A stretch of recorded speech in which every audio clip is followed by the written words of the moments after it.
Hi, it's Stig here. Before the podcast starts, I'd like to talk to you about something.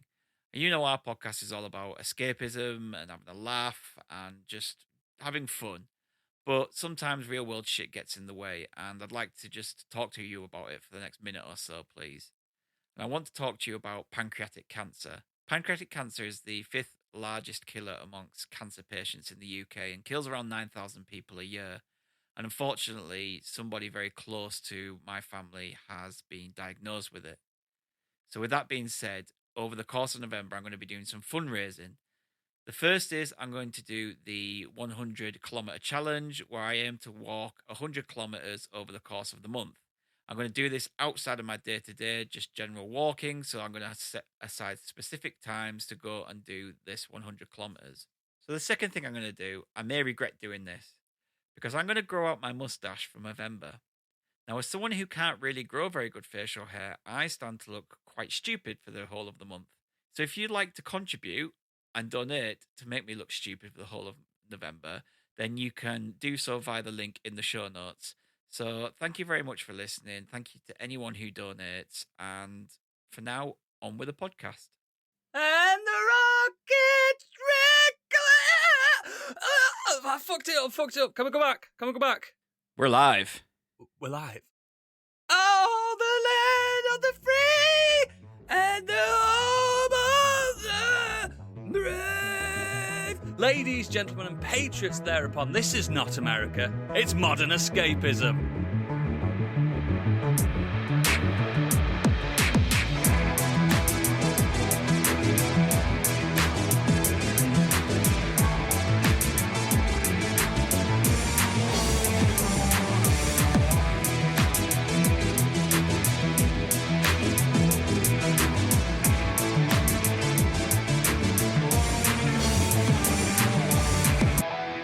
Welcome to the show. My name is Senator Oodles, President-elect, and joining me today, Republican candidate and the opposition, it's Senator Biggie. Heyo! The nicest Republican alive. And we have Congresswoman and right-wing conservative pro-life affirming devout Christian, it's Candy. Make modern escapism great again. I don't know what that was. Also, independent candidate and executive editor-in-chief for Huffington Post, it's Gadget. Sick of them putting chemicals in the water that make the fucking frogs gay. And finally, Vice President-elect, my counterpart and campaign partner, it's man of the people and God-fearing ex-National Guard, Captain, it's Stig. They're eating the dogs. They're eating the cats. No, they're eating them. Politics. No politics. I was going to say, didn't we start this with no politics?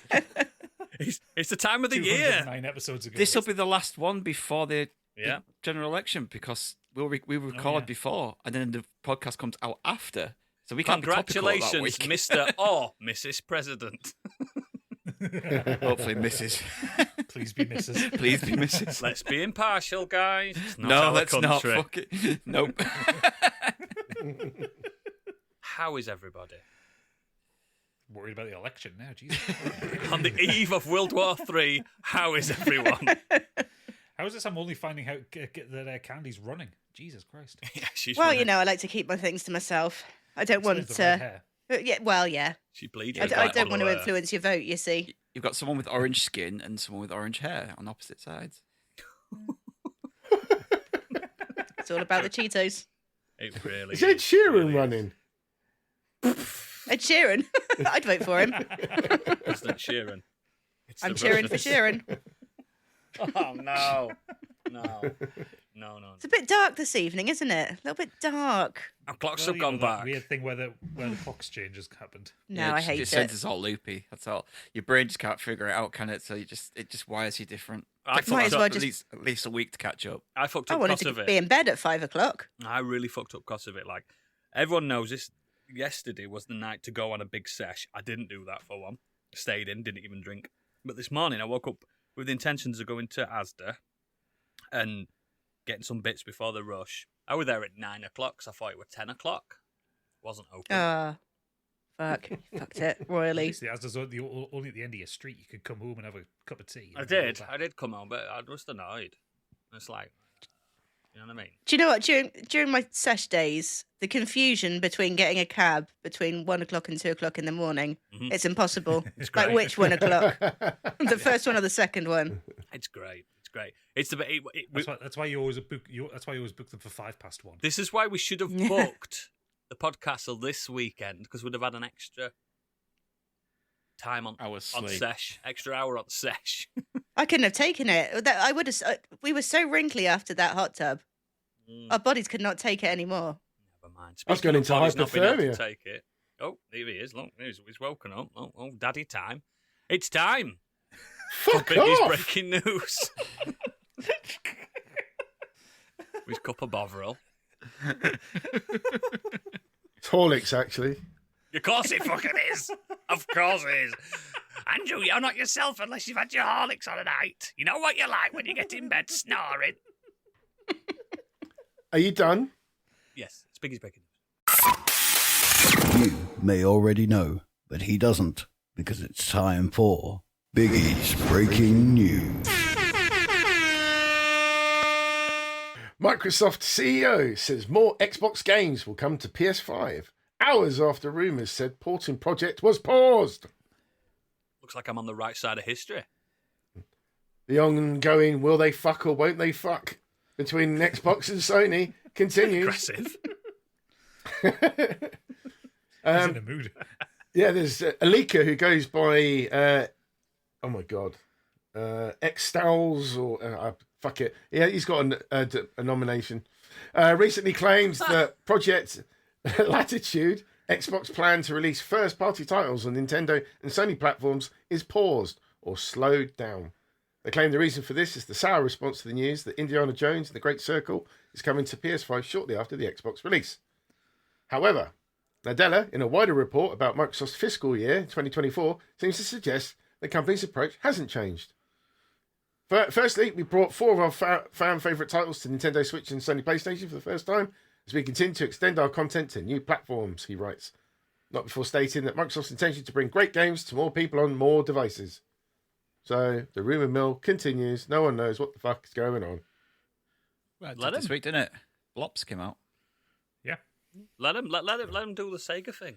It kept Sega alive, didn't it? They only exist now because they said, "Oh, we're not making consoles anymore." I don't understand why people get grumpy about it either. Like, Tribalism, mate, it's weird. It's weird. Like, if you have an Xbox and you've got Game Pass, brilliant. You can play the game. Yeah, Do you yeah. like it? Yeah, cool. I'll carry on. If I don't, I haven't spent any money. If you're on a different system and you want to play the game and pay Right. the extra money, fine. And then Microsoft are like, nice, Yeah. quits in. It's a win-win for every single person involved, Yeah. isn't it? But people seem to like make it their whole personality, and it's weird. Like, we joke about. I have an here. issue with your perfectly explained reasoning. There's a Twitter user which says it all called, I think he goes by like Japan hates Xbox.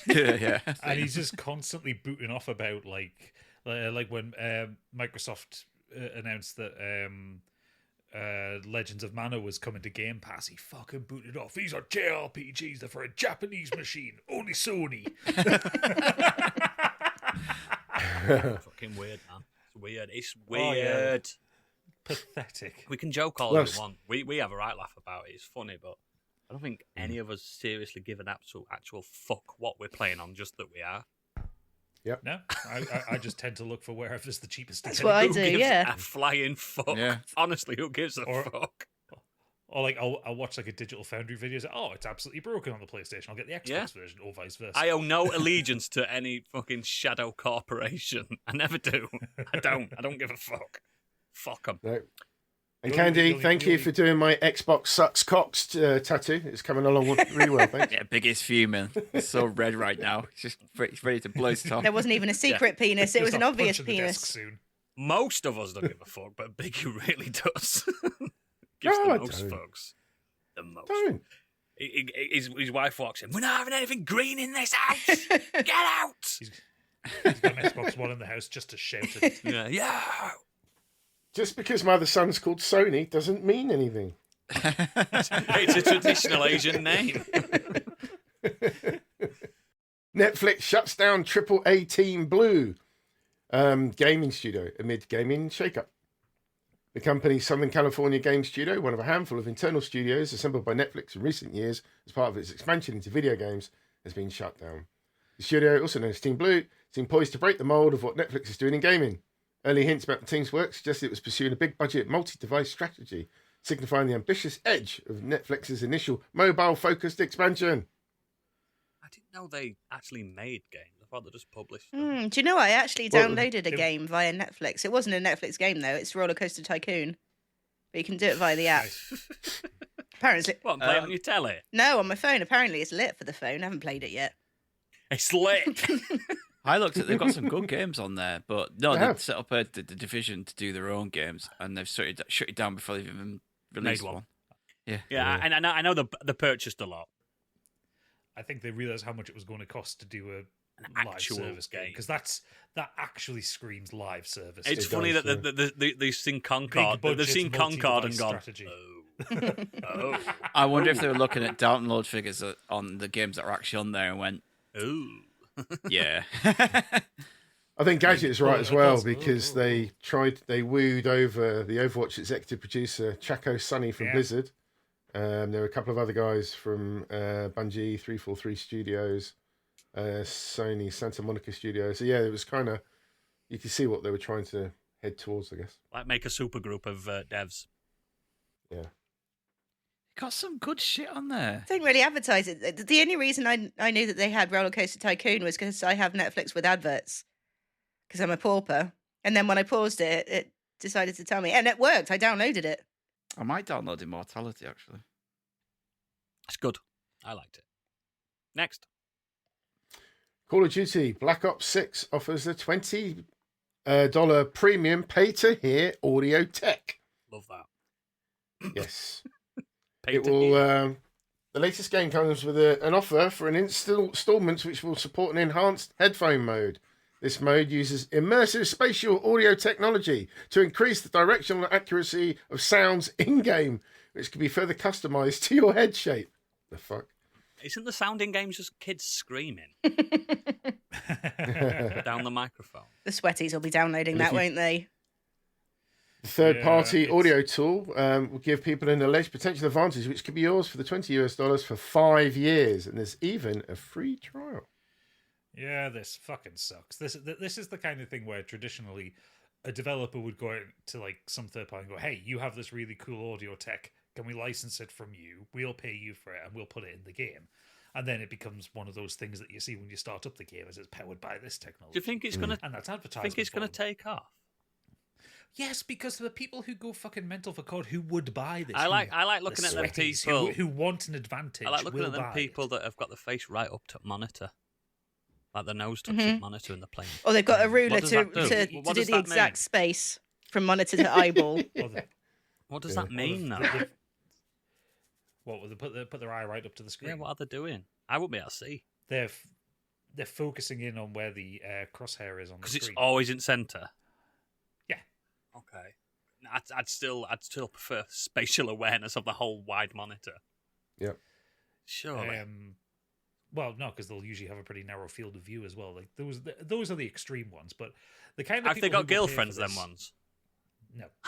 The kind of people who will pay for this will be the same people who pay for Twitter. But genuinely, People pay for this Twitter does- still. This doesn't quite work for me because I'm generally half deaf, but my mates that I do play with, they tweak the sound settings when they play COD so that you can actually hear the footsteps of people coming around the corner and stuff. To that sort of gives you that little advantage. gotta over pay for other it now. people. Yeah, they won't pay for this shit. Have you been hardcore playing COD this week? Bet you have. No, we haven't got it. We're sitting on the fence about it yet. We haven't made a This decision. is a cabal. We haven't got I've it. played COD. There you go. So I'm talking about that later. Yep. Cool. Next. Well, sticking with Call of Duty, it's currently sitting on a mixed Steam user scores. Players report performance issues. The Steam discussion pages and subreddits show players are trying all kinds of things to resolve the issue, from uninstalling other Ameliorate applications. is the word there. Come on, ameliorate. I'm not Come going on. to attempt it. I'm too tired. removing auto-start apps and disabling the anti-cheats of other games. They've even been deleting all folders off the PC and re-downloading everything. Is that the real reason for the user scores? Is it the fact that they've got a trans person in there? Is that another reason for it? I mean, there are a lot of Steam reviews that are just booting off about the game's performance. It's woke! It's a little bit knackered on PC. So one person saying it's woke, one person saying it's broke. You just can't win. Can't win. And one person called it Call of Crashes 6. Go woke, go broke. Apparently, that's what they say. Isn't it? No choice. You got to get one or other. Yep. Recently posted mid. Meh. Those are two different reviews. I wrote them both. It's funny, but when you look at the console side of it, they're all saying it's best Call of Duty in fucking years. Do you know what I mean? It's like it's mint. So.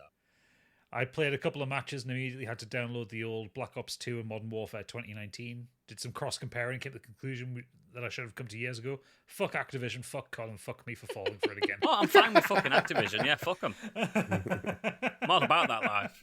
This is why you get Game Pass. Yeah, but they can't have it on the Steam libraries, Stig. The precious, precious Steam libraries. And I can't currently get Game Pass Pass on the PlayStation. I've had 4 game-breaking bugs in the last 6 hours of play. That's wild that this is accessible for a $109 game. What? It's wild that you paid $109 for the game, mate. Oh dear. That makes me feel queasy. Like 8 months Game Pass. It's just terrible. That's. I mean, I would be putting a low review for it on Steam because it's come out at £70 on Steam. £70 for PC. You've got a PC. Just like Stig says, just get it on fucking Game Pass. Yep. Don't understand. Don't get the mindset. People are weird about having to have everything in Steam. Why? Yeah. I don't know. Yeah. I just play it where I can get it. Yeah, listeners, please provide us some feedback with that. Are you the same? Are you one of these weirdos? Are you at fault? This is a safe space. Out yourself as a weirdo. Yes, hasn't it? It's like sold loads. I mean, there's another story about COD in there. I don't know whether you're going to go straight into that. Can't you tell COD's come out? Next. What's the other story you talking about then, dude? Honestly, you'd think he'd link the stories together, wouldn't you? Like a seamless narrative. What are you talking about? The one that's in there, that's right at the end, that says COD Call of drives Duty. biggest ever UK gaming traffic on EE and BT networks. First year that Call of Duty has been made available on Xbox Game Pass Unlimited, and as a result, EE and BT saw a 144 increase in Xbox Live traffic on its home There you go. network. He's done it for you. I didn't see that story. I missed that one. Oh, good. I did this earlier. So yeah, it's doing very well on Game Pass. Who'd have thunk it? and incidentally, on Steam, I think it shifted some numbers because players right now 303,221. Oh, wow. So I think despite the reviews, quite a few people have bought it. Bye. Anyway, I can't get into mindsets of absolute imbeciles, so never mind. Next. Despite being Well, that's a good segue because Sony's Gorilla sounds completely done with the Killzone series. thank fuck. Hey, This is great Shadowfall was news. shite. This is great news for everyone. no. It's been 11 years since the last one. The studio's art director, Roy Postma, has commented that the studio was done with it as a team Good. after being interviewed regarding the Lego Horizons game. Cowgunned. Into oblivion. But Killzone superfans want to license the IP from Sony. All three of you. Biggie, is this you? Are you reporting on yourself? I can either comment on that. The creators of the He's taking Killzone out a second fanzine mortgage. have appealed to Sony to license the intellectual property to them, promising we won't disappoint. Following You comments will. made by Gorilla's art director. Who can honestly be so passionate about a mediocre game? Well, they say the letter starts out by stating, many of us were fortunate enough to enjoy They Killzone are during weak. our formative years, devouring every last bit of lore and savouring every There was no mouth-watering lore set in it. piece. There was. Lord Space It Nazis. acknowledges Gorilla may have needed to spread its wings after so long working on the same series and accepts Horizon has been more commercially successful. But it's been done it for 11 9 years. I've said it before and I'll say it again. The only good thing Gorilla have done is the Decima engine. That is it. That is a good engine. That The first is Horizon was good it. too. I think it's a bold. Was it? I think it's a bold move for them to want to become just the Horizon studio, like Santa You Monica can't is. knock the multiplayer if you never played it. I did. Right, I accept did play that it. I've heard 2 is a good game. Yes. I've But played 2. that's- It's not. That's the one I only love. ever played Shadowfall, and it was shit, and I didn't even finish it. I've played And I every agree, I Killzone agree. game to completion. I have played every single one, even the PSP ones, PSP 2 ones. Shite! Multiplayer, awesome. There's four main Killzone games that Guerrilla made. The PSP one and the Vita one were Somebody else. somebody else. I think Nix's. Or They something were the like better that. ones. And then they've done 2 Horizon games. The Lego one's being done by someone else, and the VR one wasn't done by Guerrilla. Ah, there you go. But like the Killzone games, the first one was fine. The problem was it ran like a slideshow because it needed to be a PS3 game. Are you It was mad? too No. much for the PS2. The problem with Killzone and any of those games is that Halo existed and then Call of Duty existed. Well, that's Killzone the is a fucking Halo problem. killer. Halo killer. Halo. That's what I'm saying. Killzone was fine. There was nothing wrong with it. Just it ran poorly. It's super Yeah. mid.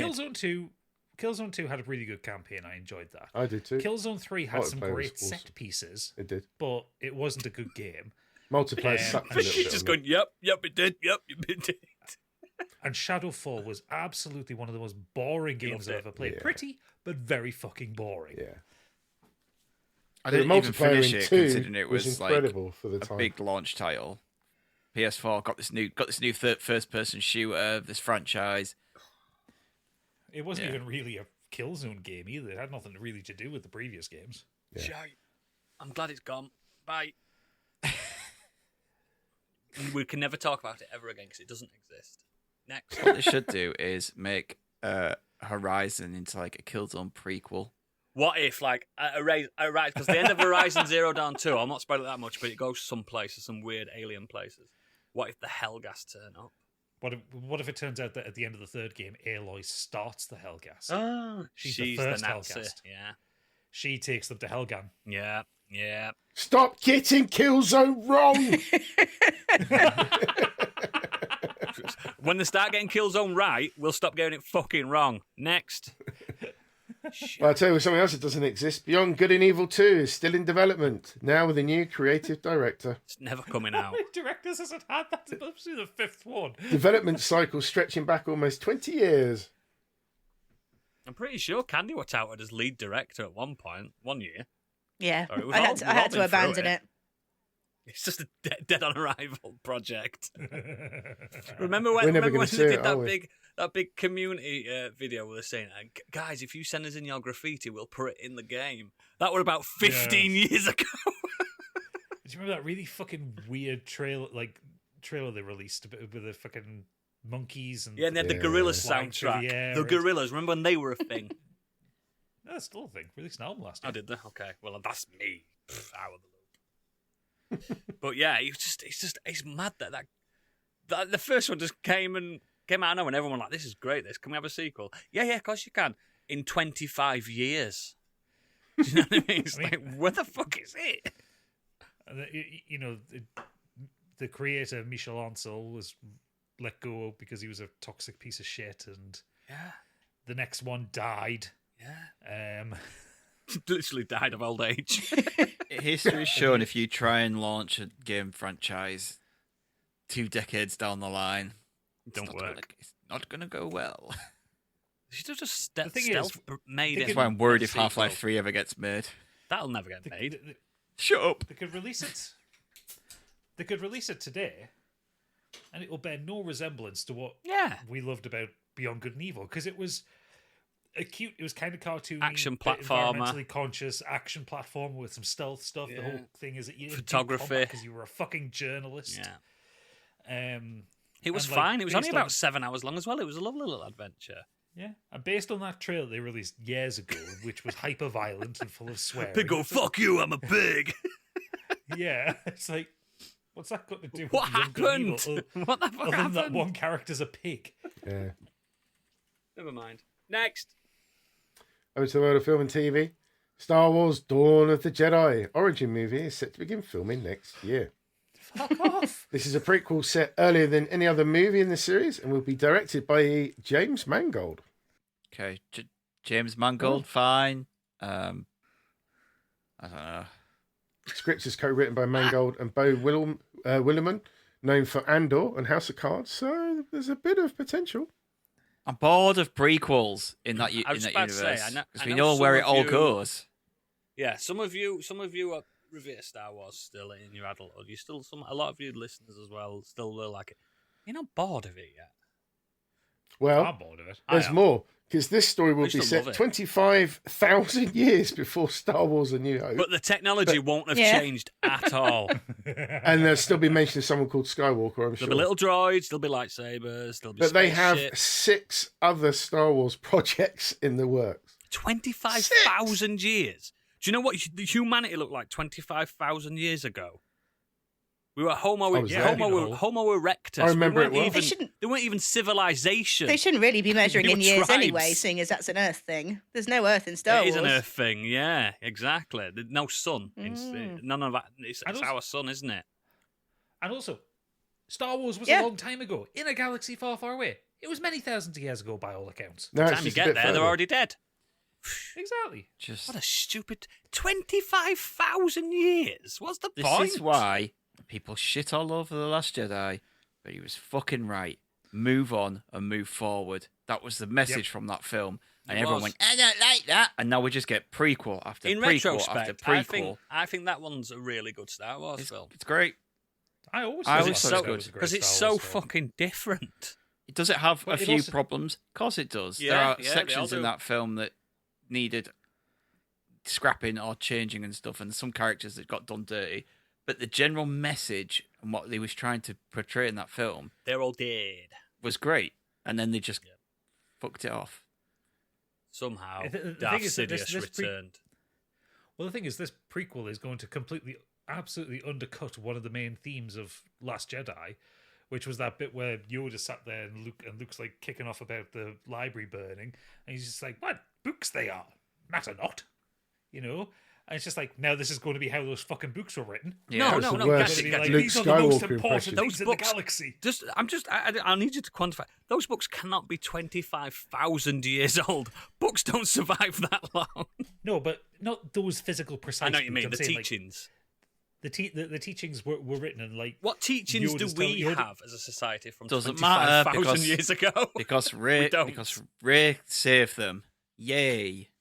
It's just such a stupid amount of time, and I wish you'd not told me because it's made me angry.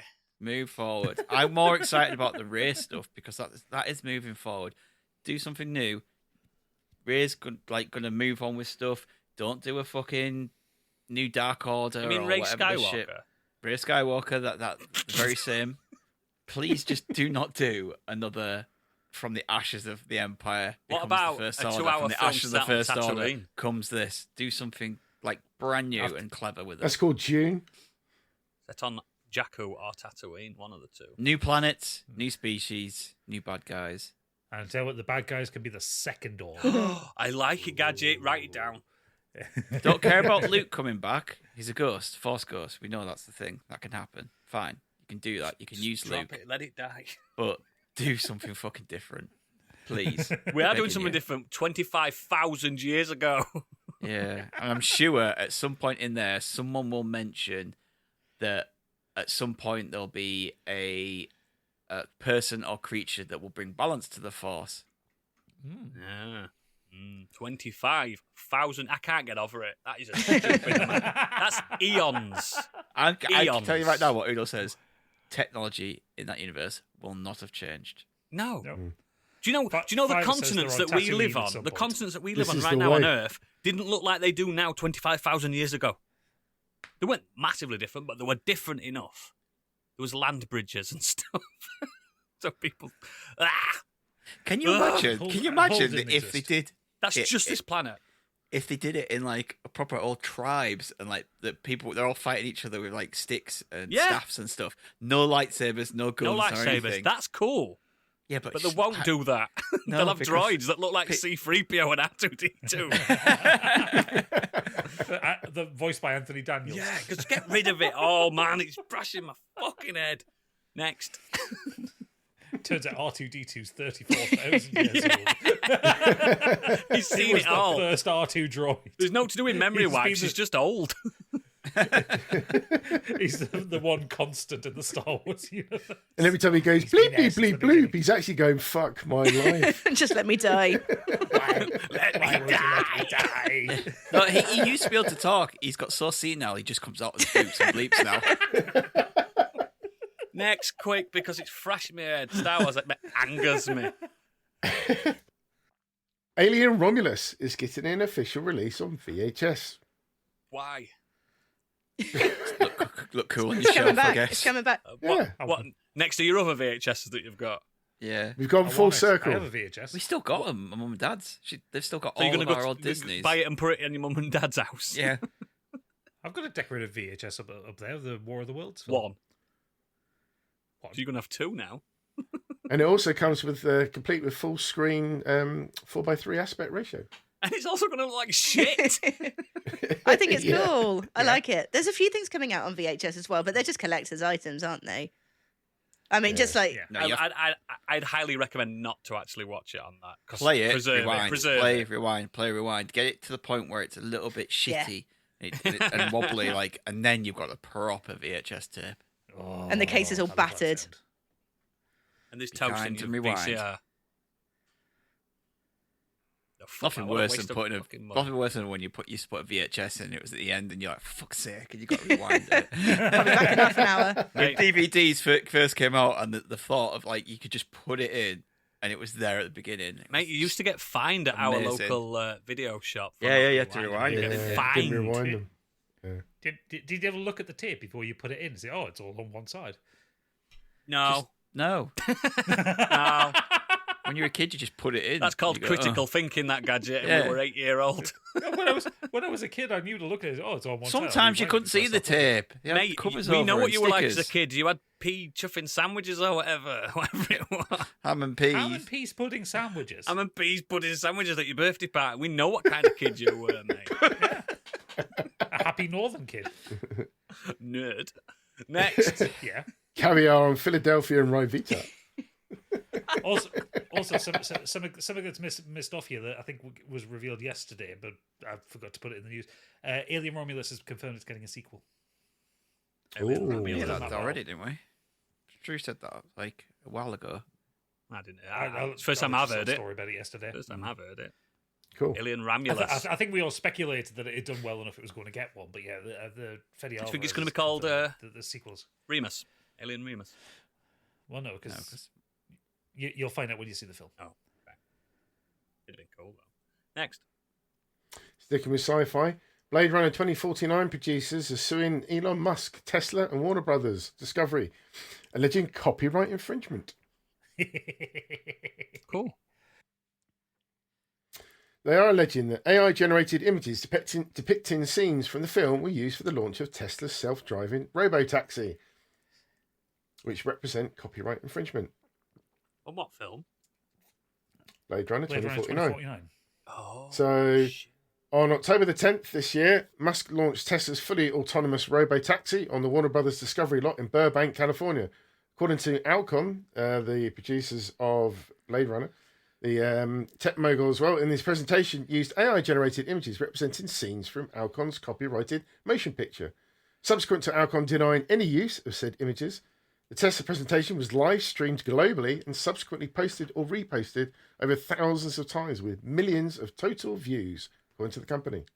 During the presentation, the images were mirroring scenes from the Blade Runner 2049, including one featuring a Ryan Gosling lookalike and another one of the iconic Peugeot-styled futuristic vehicle Peugeot. in the... I know it's Peugeot. It's just said it's Peugeot. his language. Who knows? Messy. Were used during an 11-second segment of the Vraiment. presentation. Yeah. During which Musk attempted to explain why these images were being showcased.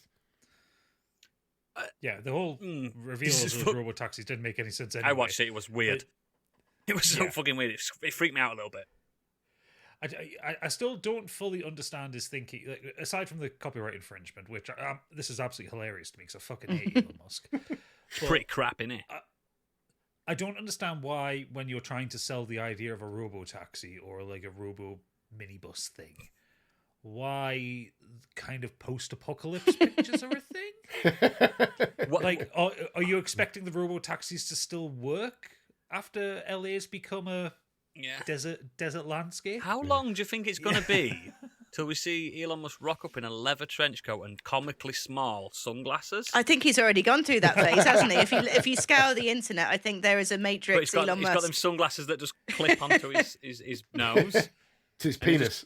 And they reflect pure white. He's had it, Yeah, pure white. he had his Lost Boys phase a little while ago, where he'd walk around with his hair kind of gelled up and That's right, yeah. collars up.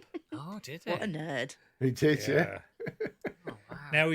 Now he's going through his dark MAGA phase. What's where he's that like- build he had when he were on that boat and his body looked like a capital D? What was that build? What was that face? That's because you see the chest comes away and there's Yeah, he looked like a capital D. He looked The Men in strange. Black, isn't he? Yeah, Alien from Men in Black. Prangs He looks inside. really strange. Like if he was a letter, he'd be a D. It just looked really weird, and he had little like pin legs, and I was just like, "What's cracking? What's crack here? What build is that? Where does one acquire such build?" It looked very odd, and I'm not body shaming. I mean, I'm shaming him. Really? no, shame Fuck him. him. Fuck him. He's weirdo. And all his empire's fucking from blood. So fuck him. But yeah, I just think he's going to come out looking like Dr. Robotnik one day. Yeah, he's getting there, isn't he? He's going to walk out like, it's time, unleash, and all these drones come up, start attacking people. I can't wait for the bunnies moustache. inside them. Yeah. Well, the thing is, thankfully, he's going to do that. He's going to unleash the Cybertrucks, and they're all going to break down immediately. Fuck him. Let's get him on the show, and we can question him, and we'll get some answers. I reckon he'll come on this show. Imagine if he was actually really cool. He's like, "Hey, Candy." I can't do a South African accent. I'm not going to do it. It's quite He doesn't racist, really but have a South African It's, accent. it's like, "Hey, anymore. Candy, I want you to be my new wife. Would you be his He's new like, wife?" Fucking right, I would.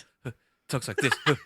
Yeah, so, yeah. Does You got, it? you got to get, talk like, see if you freaking. you got to get, like, cars, see, and they go, and then, He's on. Yeah. He's here right now. Elon's right here. Stig Musk. Because he's on the gear all the time. He probably is on, and it's probably good gear as well, like grade A Colombian shit. Imagine if he died and passed away like Roy Batty and gave some bullshit speech, and then as he died in the rain and let go of his hands, the Twitter bird flew away up into the air. No, he don't like that Twitter bird, does he? Don't like No, he that does bird. not. No, that's why it's an X. It'll be a now. floating X. yeah, his eyes will, like, cross over like X's, like a Yeah. cartoon. We all know he's not going to die. He's just going to power down. What a strange man. And the fact that we've mentioned his name that many times now, he's probably pulled up some algorithm and he's listening to this right now. Elon, stop. Next. Well, still running away with Blade because Marvel Studios' Blade has been removed from Next. 2025 release. schedule. It's never happening. It's never happening. There's only one blade, isn't there? Apparently, Yeah. according to Deadpool. There's only one blade. There'll never be But in another. its place, Disney has dated Predator Badlands instead. Bang up for that. I am looking forward to that because Prey was fantastic. Yeah. He's done a secret one, And hasn't it's he? going to the cinema. Yeah, apparently. He's done that. He's doing Predator Badlands, which, yeah, they've now got enough because of how good Prey was and how well it was received. They're going to put this one in cinema, thank God. And he's done a secret Predator project as well. So he's got 2 Predator projects to release. And Alien there's Earth's also coming, isn't rumours- it? Yeah, there's also rumours about that. I think if the sequel to Alien Romulus does well, they might have another stab at an Aliens versus Predator. Why? It can be done. It doesn't if- need a crossover. But it can be done. It can be done. It could. I don't- It has potential to be I good, think the but premise it won't be. of why the Predators use the aliens makes sense. I think that works. Yeah. It's just like Does it make sense in the law, though? it's just kind of shit. I want to see a Predator And they made go it up against one of PG. them engineers. See what happens with that. Because they're big boys, them, aren't they, them engineers? Mm. They're big lads, big milky boys. I'd like to see something a bit different because having doing Alien on a ship in space, can't keep doing that over and over again, can you? No. There was loads of like speculation a while ago that like the 5th Alien film was going to be going to the alien home world, but then we got Yeah. Prometheus. They don't have a Yeah, home they're world. just kind of engineered, aren't they? The Well, now bioengineered. now Yeah, with- bioengineered now the law predators, is aren't they? yeah they were made Yeah, which sucks By because, David. Was it David? Yeah, it was all about the fingering. Yeah, that would have been a really cool film because like you see so much in the Alien films about how But you'd see the ultimate alien queen, wouldn't the you? ecosystem. Yeah, imagine that. Yeah. Would have been, imagine the size of that I fucking told monster. you, It'd be great. like that alien Earth, like it's the next thing to do is have Will and Yutani the hubris gets the best of them. They bring them back to Earth, and Got then 'em in captivity. basically a zombie apocalypse, but with aliens on Earth. Oh yeah. So Earth is just ravaged with the xenomorphs, and it's people having to try and survive in the wild because they've I'll just make it fucked the better though, world up. Stig. Set it 25,000 years ago. Yeah. But just think about how many species there are on this Earth, and when the facehuggers get onto those, they create different xenomorphs. Squirrels. Like squirrels, like. Yeah, it wouldn't just be the humans. God, You'd have like rhinos just- and tigers and lions. It'd be fucking mental. Oh my. Xenomorph sloth that's really slow, and you can just avoid them really easily. Imagine xenomorph mosquito. Oh, fucking hell. They're already No, annoying but as what fuck as it what is. you've got to think about is like Fucking retractable proboscis. because Oh, all we've seen really in the alien world are like normal sized humans. What if it gets to like the mountain? What if a xenomorph attaches to a facehugger gets the mountain him who lives in Iceland, Thor or whatever it's called, an actual monster, That's what I mean. Get him on Earth and just start getting and attached it just to becomes like a random... massive xenomorph or like Hulk But no, Hogan, there is, and it's just got blonde hair. there is, with a mustache. Xenomorph Chihuahua. Brother. Yep, yep, yep, yep. Brother. Yep, yep. But like all the various kind of extended universe, like comics and books and all that, and the games. Alien Dark Descent has a good thing with because it's colonies that are being attacked by the xenomorphs. You get Monkeys. xenomorphs that have been hatched from cows, so they become chargers. They become brutes that charge you down. Or you get these big brute ones which come from like the guards, Big lads. these big muscular guards, big lads. Bouncers, yeah. So you get these brute xenomorphs that come after you, not just the normal drones. So yeah, you can have many different variations of different xenomorphs. I'm going to write it. World War A. World War Alien. There you go. Write down now. Yep. No. Shark aliens. Now in a double bill with World War Z. Yeah. It's going to be a zombie apocalypse with aliens. Apocalypse. Apocalypse. Next. Then he Come turns on. up.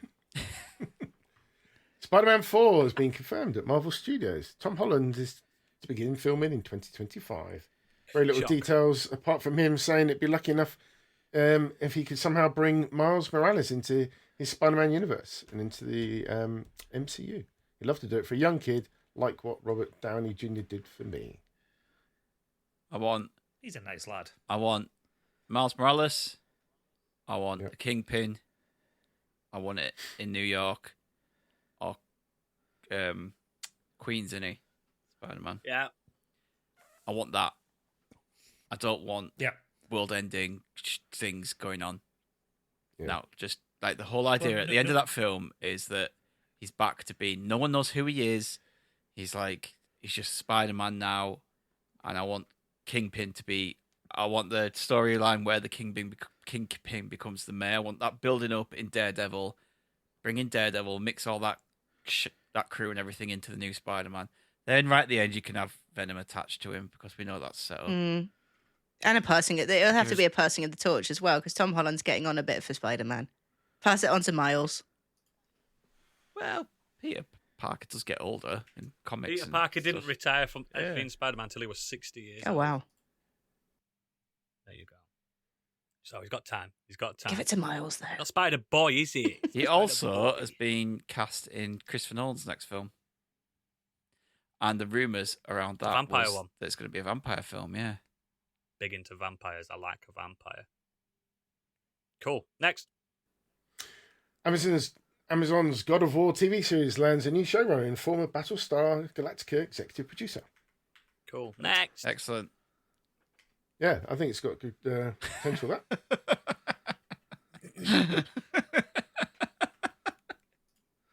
Okay. Oodle says next. We carry on, then you just see him go. I'm just worried about time, that's all. I'm joking. But the fact that Battlestar Galactica was a good show. You're not on about the original, are you? You're on about the newer one. No, the not the reboot. original, no. Yeah, The newer one good. was good. And it had a lot of like It's brilliant. human stories to tell, and yeah, so that's fine. That's cool. Next, really next. I actually want to talk a little bit more about it. So they're going to be looking. No, we're going to move on to the next one. Weird World Web. So this one's from Gadget. There's apparently been a new collaboration between Newcastle Giants, Fenwick. So if you have, Fennec. is that It says Fenwick. Fennec. It's yeah, and it's Southwick or Southwick. Yeah.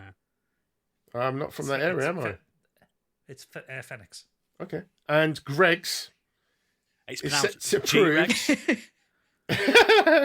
a Geordie love match A-Round. as a as a pop-up bar which pairs the likes of steak, bakes, and champagne as it prepares to open a brand new Greg's Champagne Bar, billed as the world's first. I am up for that. That is just my level of tacky. I can't knock it. There's nothing wrong with that at all. At all. Why? Like, it's... Well, just go buy some Greg's. Go buy some Get some cheap plonk Prosecco. and go home. They did it last year where they did like a Greg's Bistro thing where it was just fancy ways to get your Greg's served to you with coffee or beer. Yeah. And now they've brought it back. They brought it back again this year, and it's usually for like the 6 weeks leading up to the Christmas shopping period. It's just a daft pop-up, isn't it? Yeah, they've done it again as a champagne bar. So there's just, if you go on TikTok, there's loads of videos of like Geordie Shore people going, "Isn't this dead class like?" and like getting fucking wasted on free champagne and Greg's. Can you still get yum yums in there? Because that's my favourite Greg's Yeah. thing. I fucking love but yum-yums. they're served like cut in half on a plate with a little bit of cream. Oh. The lead up And to a bit of fucking Christmas plonk. is the best time ever because the festive bake is elite. Oh yeah, You have to give it to them for thinking forward. Like like selling in Primark, the Greg's merch and everything. Like there's Mr. Greg, yeah, drive-through Greg Greg's. himself. I didn't know you guys had Greg's down south. Yeah, I thought we it was love it. strictly We love a northern thing. Greg's. Love a Greg's. Of course we do. The factory's just around the corner from me on a I'm good saying, day. it Just started- don't have it a started near Fennec. Gadget, didn't it? It started near Gadget originally. I think it's a Newcastle Yeah, look. company, isn't it? Originally. It is. It literally started about half a mile from where I'm sat Yeah, right I now. know. I remember we got the first Greg's in the village I live in, and we were like, "What the fuck is this? It's going to destroy our local bakeries." We're like, "Fuck us, local bakeries." This is Yeah. good. I'll This be is honest. good. I prefer my local bakeries still. Still prefer Thomas's or Coupland's. It depends on what I'm buying from them. Like Greg, I'll go to Greg's for lunch, but like I'll go to a proper baker for like baked goods, like Coupland's though, that's a bit of a firm now because we've got a Coupland's near us and they do great cheese pastry straws. Yeah, Coupland's is They're like good. Yorkshire Yeah. company. Have you seen Bakery that chat. TikTok? That's what you get on this Have you seen that podcast. TikTok where that guy's like, "Oh no, Greg's is shut. Where should we go now?" And he turns around and there's just another Greg's across the Greg's. street. Yeah, that's Newcastle. There's like 30 of them in the city. Good. So, Candy, this is the description of the place for you. A sparkly bar with a chic blue black backdrop features shelves filled with bottles of top quality champagne available to enjoy on a drink paired menu, while a row of high stools enables customers to be up close and personal with the serving staff, who clearly know their Bollinger from their Cristal.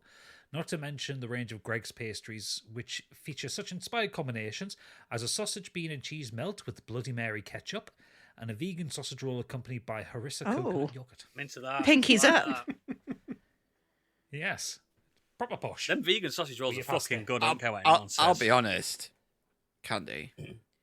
You don't strike me as someone who likes like posh champagne. No, I'm not. I don't know. I just buy the cheap. Like if somebody's celebrating, I buy them a bottle of champagne, but it will be the cheapest.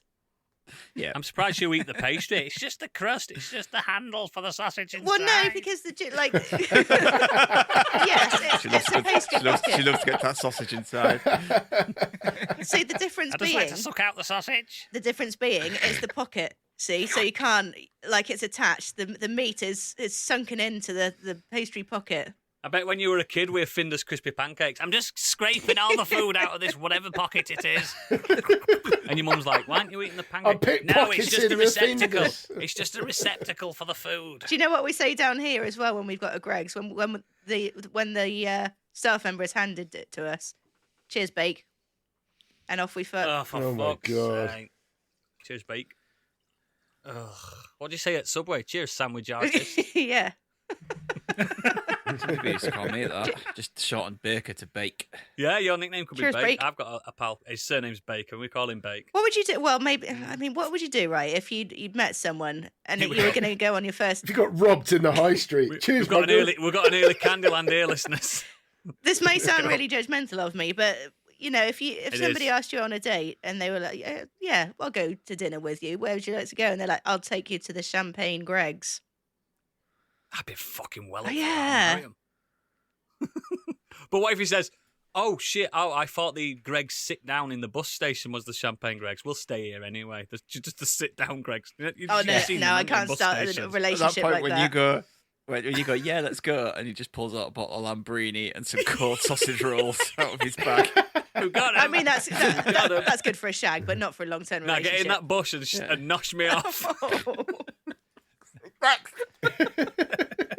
Just a bit, before we move on from that, do you want to know the prices? Go on. on it? No, don't ruin the fantasy. My potential dates might need to know, so yeah, read it out. I mean, the food is actually, well, it's a lot more than in Greg's itself. A sausage roll with hot honey chili sauce is £4. That's not terrible. Cheese and onion bake with romesco sauce and almonds, £4. Sounds I nice. thought you were going to say £40. I'm all right with this. Champagne listing. Yeah, here we go. Prosecco, small Prosecco, so 125ml, Oof. tenner. No. £37 a You bottle. lost him. No, You've no, lost no, him. You've lost him now. You've lost him. Going all the way up to Louis Roederer Cristal from France, 75 quid Fuck for me. a small glass, £425 for a bottle. All tastes the same to me. Right, boys, listening. If For you a want to take me on a I'm all right date, with I my want way. that one. The 420 quidder. For cocktails, you can get a Yum Yum Twist, a sweet sugar glazed cocktail crafted with real Yum Yums, and rum. For A rum £11. yum. I'm all right with that. A rum I'm yum. all right with Sounds that. good. I'm Yeah. all right with that. Or the return of the iconic pink jammy fizz by Mother Mercy. Raspberry and apple fresh I've got donut a pink flavors. jammy topped with fizz for you. Prosecco, 11 quid. I'm all right with that price as well. I'm all right with that. Well, for a good cocktail, a Yeah. 10 or I know. 11 quid is Even fine. in the village I live in, a good cocktail costs a tenner. But, 22 quid for a 125ml glass of Bollinger. No thanks. No. If you go into the Raffles Hotel in Singapore, if you drink, Oh in yeah, there we and all you know eat, that. It's there got loads. like pistachio shells all on the floor, like peanut shells, because it's very famous for you can sit there and eat and chuck Yeah, on the floor. I've And actually this seen Greg's it. place, you just got the crust of all the bakeries all over the floor. You just got you got the Greg's Yeah. off the chest. Absolutely. Please tell me this is the Weird World Web story, because we've been It's talking not, about is this it? for about 5 minutes now. This is what I've Yeah. just let you all run with it now because I'm sick of saying next. I'm just letting it go hog wild. This is podcasters gone wild. And Candy's now looking you've to all make a shut Yum Yum up. rum. Fuck's Because Dad's telling us off. I'm bringing you the glory of my city. He's attacking. I like your city. You don't have to bring it. I already like it. I know. I like North. I like the North, and it's the true North. I'm fine with it. Going more north has been. Need another night out in Said City, don't we? We do, don't we? We do. Go to that karaoke bar again that these two weren't allowed in because they're so southern. No, it's too Yeah, idle to sorry come about to my birthday party. I really hurt my bum. That bar. You did. Sorry, mate. I didn't mean to. You said you'd done it before. Context- You said you'd leaving done it the before. The context context is that I went to flop down onto one of the benches and was not looking at where I was flopping down to and flopped down onto the corner of a table. Oh, Yeah. I absolutely killed, and I was like, "Oh, that it really smart at the time." It popped And- his cherry. and I woke up. It the really next day wrecked your and rectum. I had a bruise about the size of my fist, just like on the top of my back, right on my ass cheek. Fucking wrecked. But I absolutely Was that all? nailed the Who. So Did you? yeah, in my mind, yes. Next. Cadbury's Fuse Bar is back. Next. Excellent. Next. That's it. That's a news. Yeah. No Weird World Web. That was was the weird it. World Web. That's I fine. mean, Greg's was weird Cool. enough, Can I go, wasn't it? Dad? Greg's a Can I weirdo. leave the table now, Dad? Yeah, you've done really well, mate. It's not your fault. It's nobody's fault. We just really love each other. Let's get on with the main show. Who wants to start? Put your hands up. Fucking hell! Wow, listeners, nobody put their hand up. So I'm gonna go with Gadget. Okay, well, I've had a little bit of a biggie week. I haven't really done anything that new. So Next. Stop naming it after me. It is a biggie week. You law. coined the phrase. It's modern Yeah, escapism you law. called it. It's on our wiki. We should make a wiki, shouldn't we? Just... Ooh, instead of a website, just have a wiki. Oh, Yeah. I Ain't got a can't website wait to anymore. read about the section about or whatever his name was. There'll be Wait, they don't know about him yet. yeah. Oh yeah. No, they haven't heard. there will be a full like article about Candy's landlord. That's the fun. Sugar to summon him. Will they? Won't they? Anyway, moving on. So Nine Souls update. I'm nearly at the end of it. I'm putting it up there with Hollow Knight. I fucking love this game so I much. don't believe you. I beat one of the bosses, one of the kind of the major bosses, like the named bosses. Gary, it's I'm called. quite comfortable in saying was one of the greatest bosses I've ever fought in a Metroidvania. That's a strong accusation. I know, but trust me, when you play it, you'll know the one I mean. Yeah, but 'Cause it's Hollow Knight actually- has the it's actually- Dung Defender in it. Oh, it's brilliant. And the Dung Defender's great. And there are some bosses that are worse than Hollow Knight bosses in this game. There are some that are better. The Mantis And Lords. vice versa. You know, like Hollow Knight has some bosses that are much better than what's in Yeah. Nine Souls. Yeah.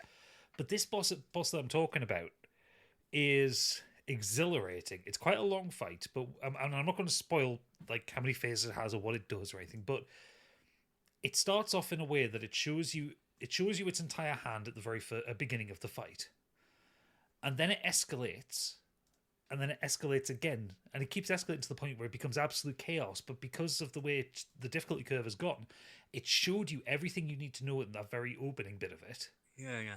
and you just have to chain it all That together. reminds And by me the of time the you- final boss of Metroid Dread, where you had to. Yeah. The boss at the end of Metroid Dread is everything you've learned.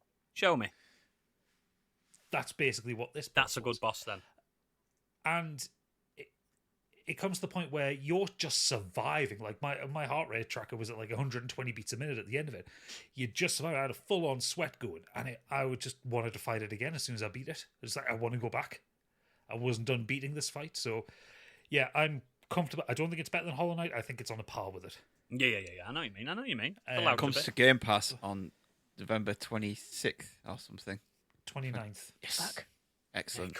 Mate, it All comes of out that. once Dragon Quest's out. No chance. Not a prayer. I'm going to buy it though. Well, but I'm well, gonna be playing Game yeah, Pass Dragon no, on Quest. this I one, would- and then I really want more people to play it because I think it's fantastic. And I don't know what Rob Shack was on about. He played it and he fell off it, and I don't know what's wrong with him. I think the man's broken inside. It's not for mate. We know people that don't like Hollow Knight. Yeah, we call those heretics. Cool.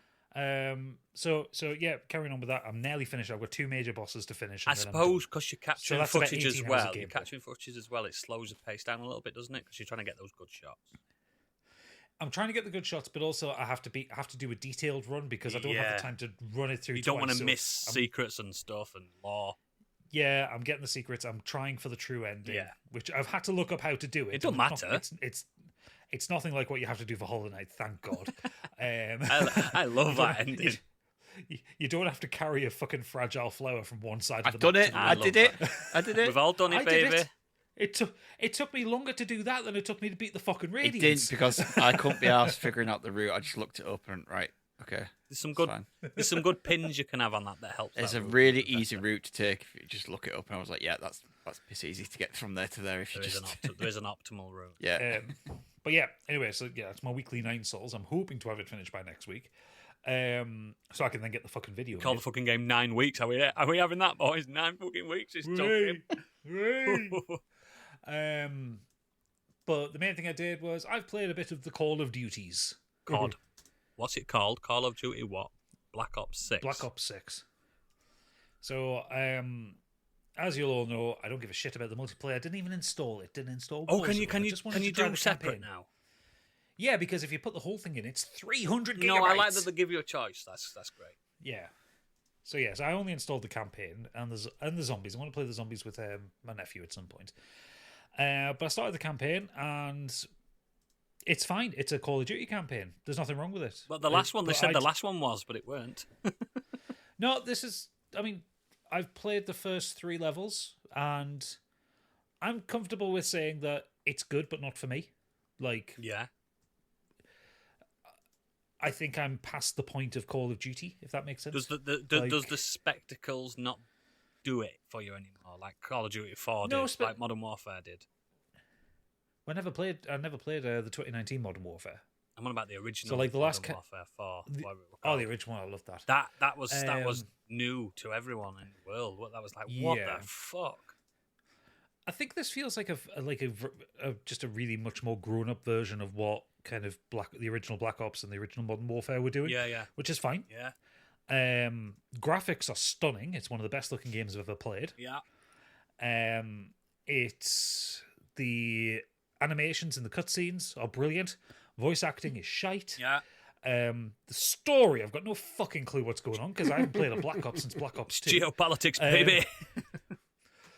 As far as I can gather it, you've got the good guys who are rogue CIA agents. There's a shadowy organization called Pantheon who are engaged with the CIA to create a false flag attack on the United States. Sounds like the deep state are coming to get us. It's fucking Alex Jones shit. I'm serious. This is paranoid conspiracy bullshit. Deep state, baby. It's they were so there deep on the state, Declaration. Dream. They were there on the fucking founding fathers. They built up on the White House itself. They're right there. The lally lule lo. I've got no fucking clue what's going on in the story, but the shooting is what you would expect from a Call of Duty. It's tight, it's frenetic. You're kind of running through areas, and like, I think because I was playing it on my Xbox rather than my PC. I was struggling with seeing the enemies sometimes because again I've got that color blindness thing going on. And it's kind of a lot of the levels I played were at night, at dark, and you kind of like You're leaning on that snap to aim, kind of pulling. Have they still got that super snap to aim? Because that's all I have it on hyper easy super snap to aim assist, and I'm just like, I play it like Time Crisis. Yeah, that's pretty much what I was playing it like. I love that. The levels feel a little bit more open than Call of Duty's have in the past. Maybe that's been a thing recently. The last one was open world. It was weird. Well, but I mean, like, so like one of the missions I got involved a bit where you had to infiltrate a place where there's a safe house. Yeah. And like you go in the briefing and it gives you multiple options. Like you can go through the front door and kill everything. You can go through the right, which is slightly you can get on the roof. You can go through this air vent and go through the roof, and that's cool. It's like, yeah, okay, fine. Take it. You've got like a hub area that you have to upgrade and put more things in. And there's like a big puzzle thing to unlock. Like most levels have safes in, so you've got to like work out what the safe code is to get money to unlock stuff at the house. Yeah. Yeah, it's fine. It's functional. I know a lot of people who've really enjoyed it. I know a lot of people say it's the best Call of Duty campaign in years. Great, like low bar. It's not for me, but I have nothing against it. Like it is perfect. It is perfectly good. You've had a go, and you've tasted. You've tasted it.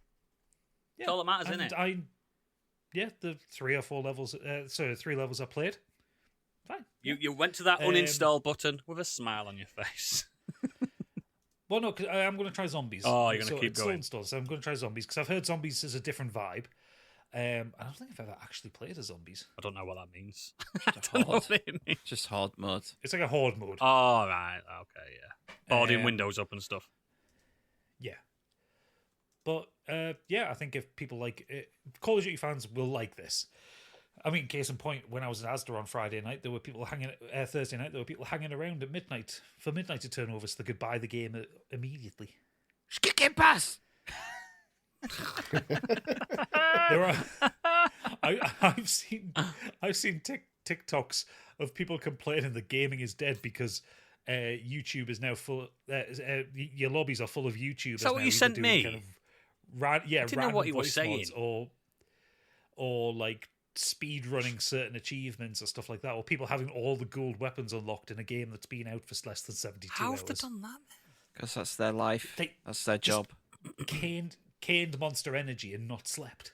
It's their job. It's what gets them money. They need to cane cocaine. It's even easier. Fuck it. Cool. But yeah, if you're a Call of Duty person, you'll like. I Black will Ops get 6. it. I will get it, but it'll be this time next year. When it's £1 next year. And I will absolutely thoroughly enjoy it. I know I will. when Modern Warfare 72's out. Yeah, that's me. I'm always a year behind, and I like it. It's only this year that we're weird because I got given a code. Do you know what I mean? Just a one-off. That's an anomaly. Unless anyone wants to give me a code again, I'll absolutely accept it. I'll have it this time. Get Game Pass. You're not having it, Biggie. You don't play it properly. You play multiplayer. That's for weirdos. No, I play the campaign and multiplayer. Nah, I don't think I've Mainly. ever played a campaign.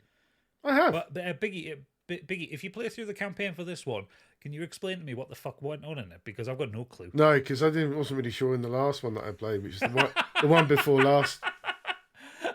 And I played it on veteran, which was hard as nails. That was Yeah, I madness. played half of Black Ops 1 campaign, and at that point I was like, I'm more into the multiplayer, so I just gave up on. Never played the Black Ops campaigns. It's a good one. With The campaigns are fine. You're right. They look great. They're action packed. Some set pieces are better than others. If you play it in sort of story mode, you're just basically going through the motions, shooting everybody, and you're getting a story told to you. If you put it on veteran, then it's hard as nails, and it's a real tough challenge. But yeah, I heard the last one, the campaign was bobbins. So Who did you hear that off? you Exactly. It's fucking shit. and many others. But the multiplayer, if you've got a good bunch of people to play with, it's great. You know, the last campaign is just on multiplayer maps. That's But what I the problem is. thought that those new Modern Warfares were remakes of the previous ones. So why is it just? This one isn't.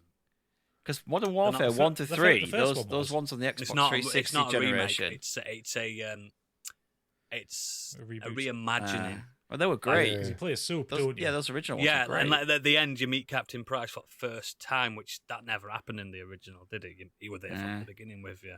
It's like, He was trading you. my name's Price, Captain Price. And like, it was like, oh my God! But it's just different. Played by Billy Murray from The Bill. Yeah, it's just like a different like timeline. It's completely just it's weird. Let's move on. Thanks for that, Gadget. I'll go next. Speaking of Gadget, I've not really played a new game this week, guys. I've been playing Metal Gear Solid 5. Let's not talk about that because let's not. But I took one of you guys' word as gospel last week and took on a recommendation. Gadget, you recommended The Legend of Vox Machina. I did. To me. As of today at 1 p.m, I finished season 1 of Vox And? Machina. I fucking loved it. It's so good, isn't it? It is. You're a D&D nerd. It's not even a D&D, because it's barely D&D. It's just a good story told. D&D nerd. I needed something else to watch because I'd finished The Expanse again, and it was there on Expanse. Amazon. I love it. It's so good. Just really good. There's loads of anime on Netflix you need to get through. Yeah. Yeah, some great stuff on there. Like the Blue-Eyed Samurai Exactly. Stig. I've seen it. You've seen it.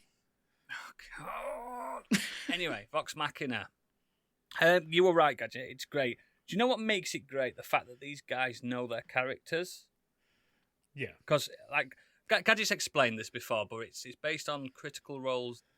I don't know if it's the first. First. It's our It's first. the first campaign. And it's about a ragtag group of adventurers: Keyleth, Vex, Scanlan, Pike, Grog, Percy, and Vax. And they are Vox Machina, and they are like heroes for hire type thing, aren't they? Yes. And they are tasked in this first season to take down Lord Silas Briarwood, who is a vampire. And He's a sexy motherfucker, is what he is. he's pretty cool. They're all a bit. And I don't know if you mentioned this to us, Gav. There's boobies and everything in this. Oh yeah. Oh, it's grown up. Yeah, it's grown up. There's a lot of blood, a lot of gore. It's an animated show. It's a bit like the Americanized anime style, where it's a bit of mix. Do you see bit why? of a mix. Do you see why I compared it to Castlevania though? It's not as dark as Castlevania, but it's got the same kind of animation style and same vibes in terms Yeah, of the way it handles I violence. can see it. I can see it, and It's a bit funnier though. it's funny throughout. Really, there's some sad moments, but what I loved about it mainly, and is that it's really simple to just. You wouldn't think that. What is it? 1, 2, 3, 4, 5, 6, 7 characters. You wouldn't think you'd get to know them fast. but you know him in first 15 minutes. And now Gadget knew him anyway, so it was easy for him. But I've never watched Critical Role, and you just know him straight away. And yeah, there's tropes and stuff, but that's what D&D is, isn't it? It's tropes of the game. Yes. But there's just something endearing about the characters, and the quest is simple to follow. There's some twists and turns. And this first season, I don't know if they're going to change it around in the next couple of seasons, but it's mainly like centered on Percy and his past and history. So the first season is mostly about Percy. The second season is more kind of Vex and Vax. Yeah. They're twins, by the way. And the third season has been kind of around kind of Pike and Percy. Mm-hmm. Okay. But yeah, it's really easy to follow, like I said, and there's questions like, what's the rest of the world like that you don't care about? You don't care what the rest of the world's like, because all you care about is what the party are seeing, and I think that's its magic, really. You don't really give a fuck about anybody else but them, and because trust me, this show kills civilians and anyone that's not really named. Just kills them.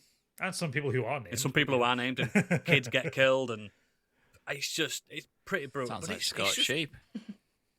Unfortunately, a lot of this felt like Scott Sheep when I watched it. I was sat there thinking, Gadget ripped from this. There's a Goliath, and there's a little bard like in purple. Yeah. It's just me and you. Yeah. The Goliath gets a beard in the second season as well. Oh God. And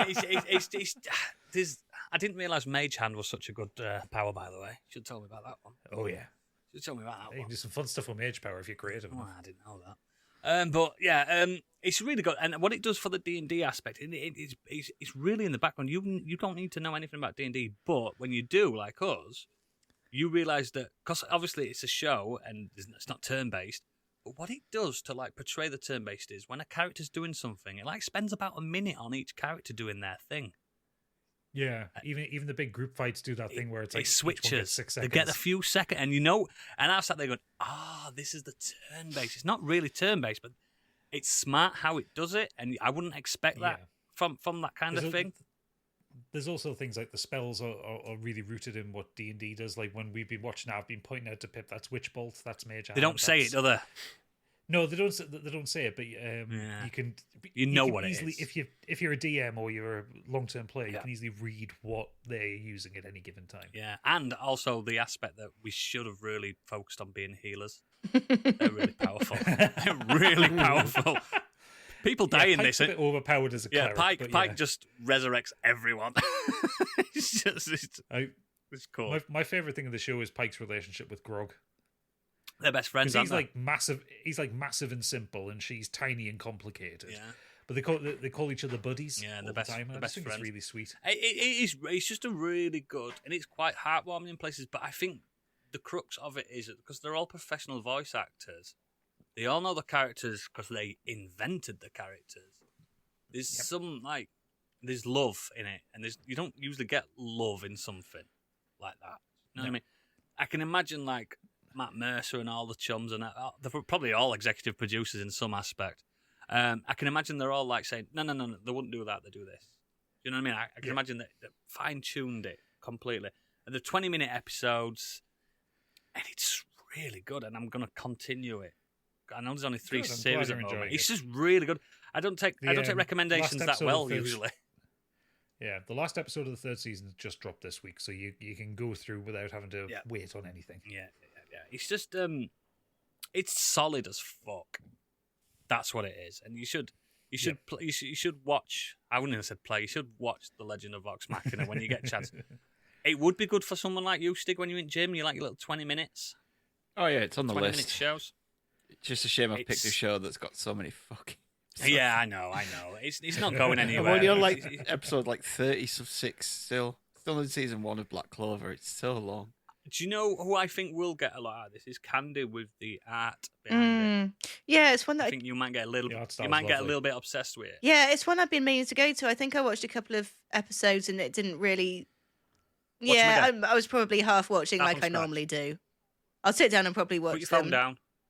Put your phone down and just watch It would be nice because Once you get past first two episodes and the adventure kicks in, because the first two are like, this is us, and then the adventure kicks in, and yeah, it gets going. Once they leave that main city that they're starting, it gets going. I'll go back to it. My docket is so full though until April. It's really good. I think Biggie, you'll like it as well. There's lots in it. I saw a clip on because it's invaded my TikTok now. I saw a clip of the Goliath on, I think it's season 2, battling a monk, and Yes. it reminded me of Biggie fighting that guy. Couldn't do it. We all know Yeah, how. when You all know Goliath knock the shit out of a shitty monk. This Goliath, you thought Stigveld were thick. Wait till you see Grog. He makes Stigveld look like Neil deGrasse Tyson. Oh, but his heart's in the right place. Oh yeah, at all times. He's a good guy. I tell you what, Gadget, I don't like that black sword he's just picked up though. Oh no, you won't. You won't like that black sword that he picks up. I don't like that. That's ominous. And the ending to season 1 were like, whoa. So Yeah, did you like Orthax? yeah, I was like, Yeah, the whoa. And then the arrival of the winged guys, 4 wingeds. At the very end, I was like, "Oh shit!" So yeah, I recommend it. And this is where you get your Lance Reddick. He's the big red one. I get it, Gadget. I get it. You're right. It's great. Please, dear listeners, give it a shot. Watch the first 3 episodes. Let's move on to Stigveld himself. I have had quite a busy week. Just tell us what. No. Nah. First off, Neva finished it. Just gonna say, if you like Gris, then you'll like this. Basically, You are a poet. Cool. If you really liked Grease, you should play this game. Very similar in its like art style and its platforming, but obviously, like we discussed last week, it adds some combat in there. Obviously, playing the game, you've got getting through it. You've got some bosses. There's a bit more to the combat than you expect. You've got to kind of do dodges and rolls out the way. You've got to kind of time yourself and your jumps and your rolls at the right time and understand the attacks coming from the bad guys, from the bosses. So it does have a little bit of a Hollow Knight feel to it in some of the bosses. So, but yeah, just one of those ones that'll just try and grab your heartstrings with the music and the scenery and the story and everything. How long did it take to finish it? It's about 5 hours. Lovely. There's 2 endings. Just like Grease, there's little flowers dotted around the whole game and different platforming challenges to get to them. If you get them all, you get that little extra ending. So I'm just letting people know that, like, if you are playing it, and that's what they're for. Yeah, it's great. The game kind of progresses through different seasons. Each season, like so, spring, summer, winter, autumn, and they all have different chapters in there. Just the imagery in it is fucking stunning. Absolutely amazing. I just kept clicking the take screenshot button on my controller throughout the whole thing. Stop fanning around, Candy. Yeah, I need to do it. Well, we spoke about it earlier, didn't I? It's the heartstrings. I'm not ready yet. Yeah. But yeah, I really, really liked it. Like I said, if you liked their previous game, you'll like this one. It's very much in the similar style. Another game I played this week comes in the form of Batman Arkham Shadow. This is the VR game for Oculus MetaQuest 3 or I saw that MetaQuest clip that you posted. S3S. I got this as a free gift with buying a MetaQuest 3.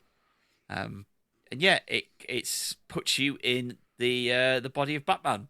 It's set between Arkham Origins and Arkham Asylum. The whole story is about trying to catch the Rat King as he's trying to kind of kill the police, kill Harvey Dent, kill Commissioner Gordon, and you've got to stop him.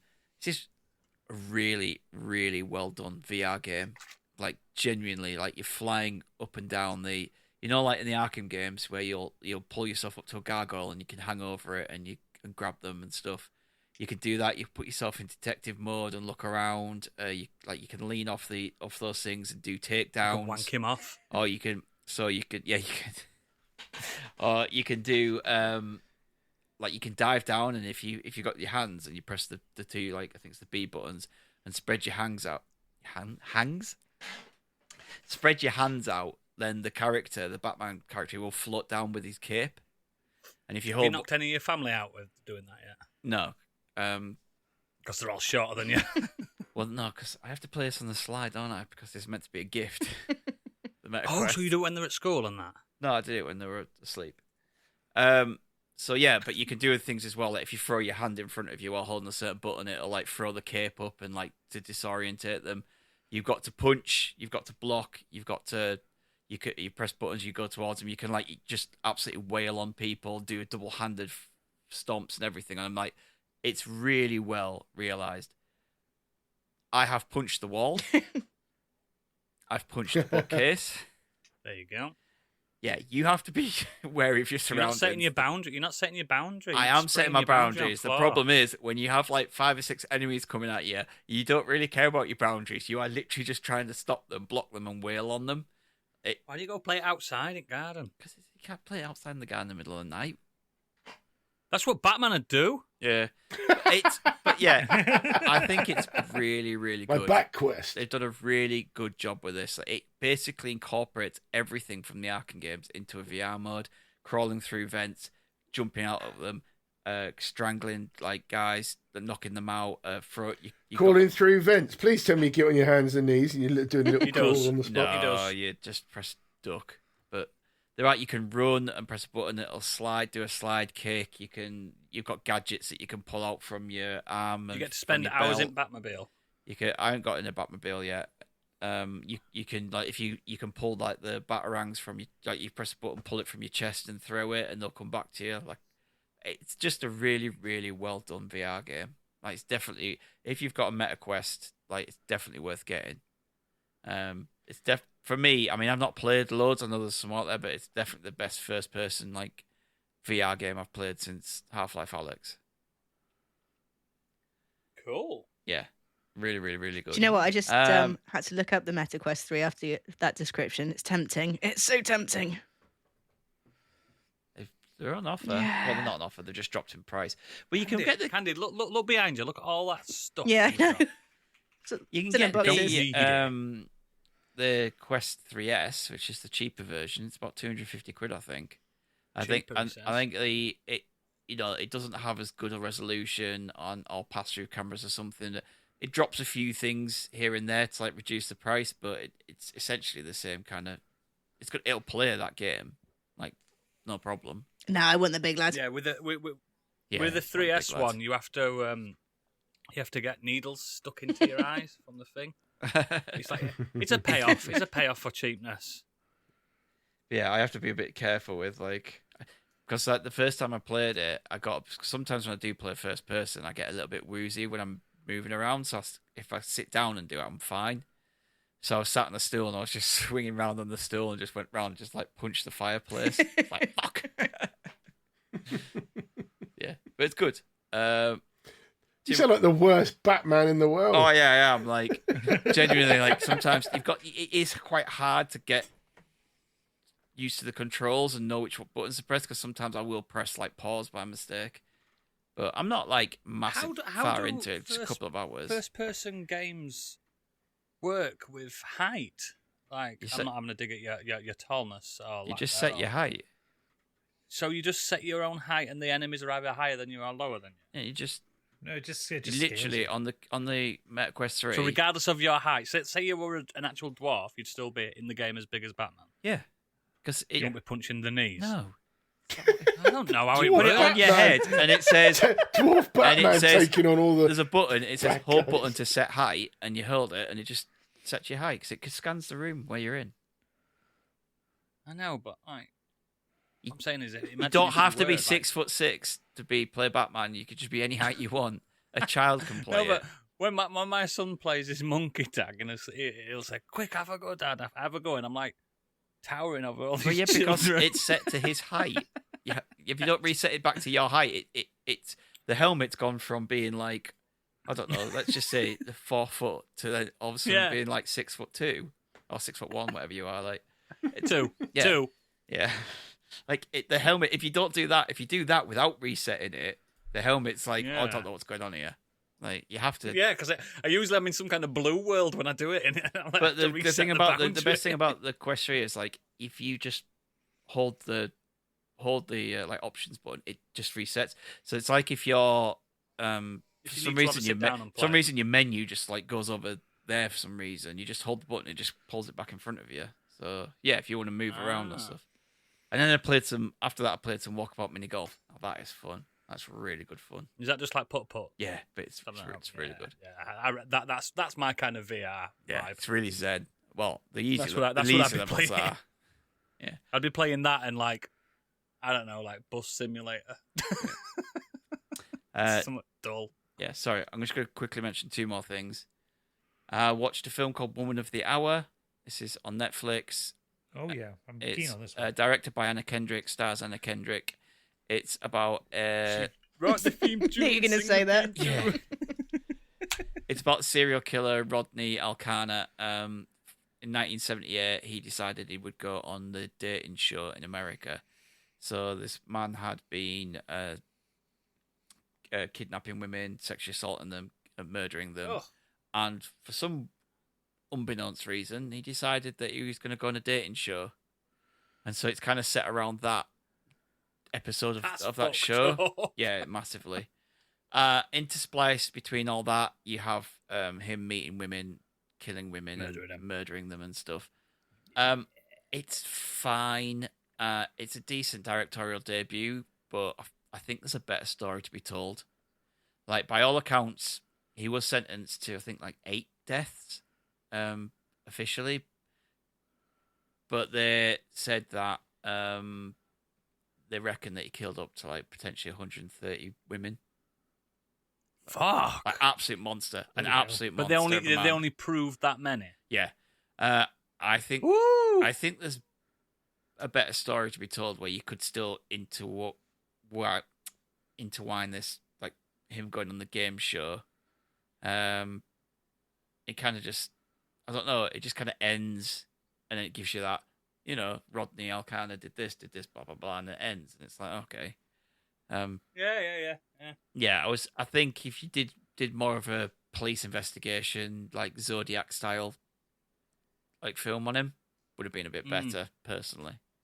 And you still could have put this stuff in there and done this, but it's You fine. could see it now, like Robert Downey Jr. and Jake Gyllenhaal, and then they're watching telling, going, "That's him." Well, no, the what game actually show. happened was there was someone in the audience who recognised him from She escaped. yeah, no, a friend was like murdered, Oh. raped and murdered, and she recognised him being there that night that happened. So We're like blind date. yeah, it's blind game date show. basically. Yeah. Contestant number 2, what would you do if you took me on a date? I'd murder you. Yeah. Like the woman on it is like I've seen the clips of her in real life. She's really charismatic, like really having a lot of fun with the contestants. And I didn't think that Anna Kendrick kind of brought that out either. She does in some bits, but not as when you compare it to like the actual woman from that episode. Doesn't work as well. I say it's fine. One more thing. Sorry, I know you wanted to like kind of wrap it up, but I had to talk about this one. Has anyone watched The Substance yet? Oh no, but I really want to. No. Never even Yeah. heard of it. So I knew this would be up Candy Street and Biggie's. So The Substance, it came out at the cinema about a month ago. It's now on streaming. It's a film by Coralie Faget. I don't know how to pronounce that, so I'm going with that. It stars Demi Moore, Margaret Qualley, Dennis Quaid, and it is about a aging actor. She used to be like the biggest actor in the world. She's got Hollywood Walk of Fame. You mean like Demi Moore in real life? She won an Oscar. It basically, kind of apes her. Like she was huge at one point, and now she's like a fading star. And she's a 60-year-old woman who does a daytime fitness show. And right at the beginning, okay. she's in the bathroom and she hears Dennis Quaid, who's this like awful producer. Incidentally, he's called Harvey. Yeah, Oh. Yeah. Oh. like he's truly awful, and he's going, I want to get rid of her. We need some fresh blood. We need some we need some, like, you know, a young girl in here. I want sexy. I want this. I want that. I want rid of the old hag and all that. And like there's just some moments of him every time he's eating and talking, the camera is zoomed up right to his mouth. There's like one point of the film where he's eating a load of shrimp and it's just like right there, shoveling it in his gob, and it's right up. And Is it worse than Denethor eating cherry yeah, tomatoes? 100. It's so awful. Like when he's smoking, when he's drinking, everything. It just for some reason it just has to show how this man is fucking gross, and it's done that. But anyway, so she gets in a car accident after this meeting she has with him, and there's a doctor in there checking over, and he says, "Oh, you're perfect for a subject." She's like, "What you on about?" Anyway, she finds this package that he's left in her coat about the substance. The substance is a drug which creates a younger you. Oh no! Not one that turns you into someone younger. Literally creates a younger, better, sexier, newer version of you that literally is born from your own body. So the body horror on this is off the chain. Like, it is just absolutely... Does she come out of her? It comes out of her, yeah. Nice. Like, it is...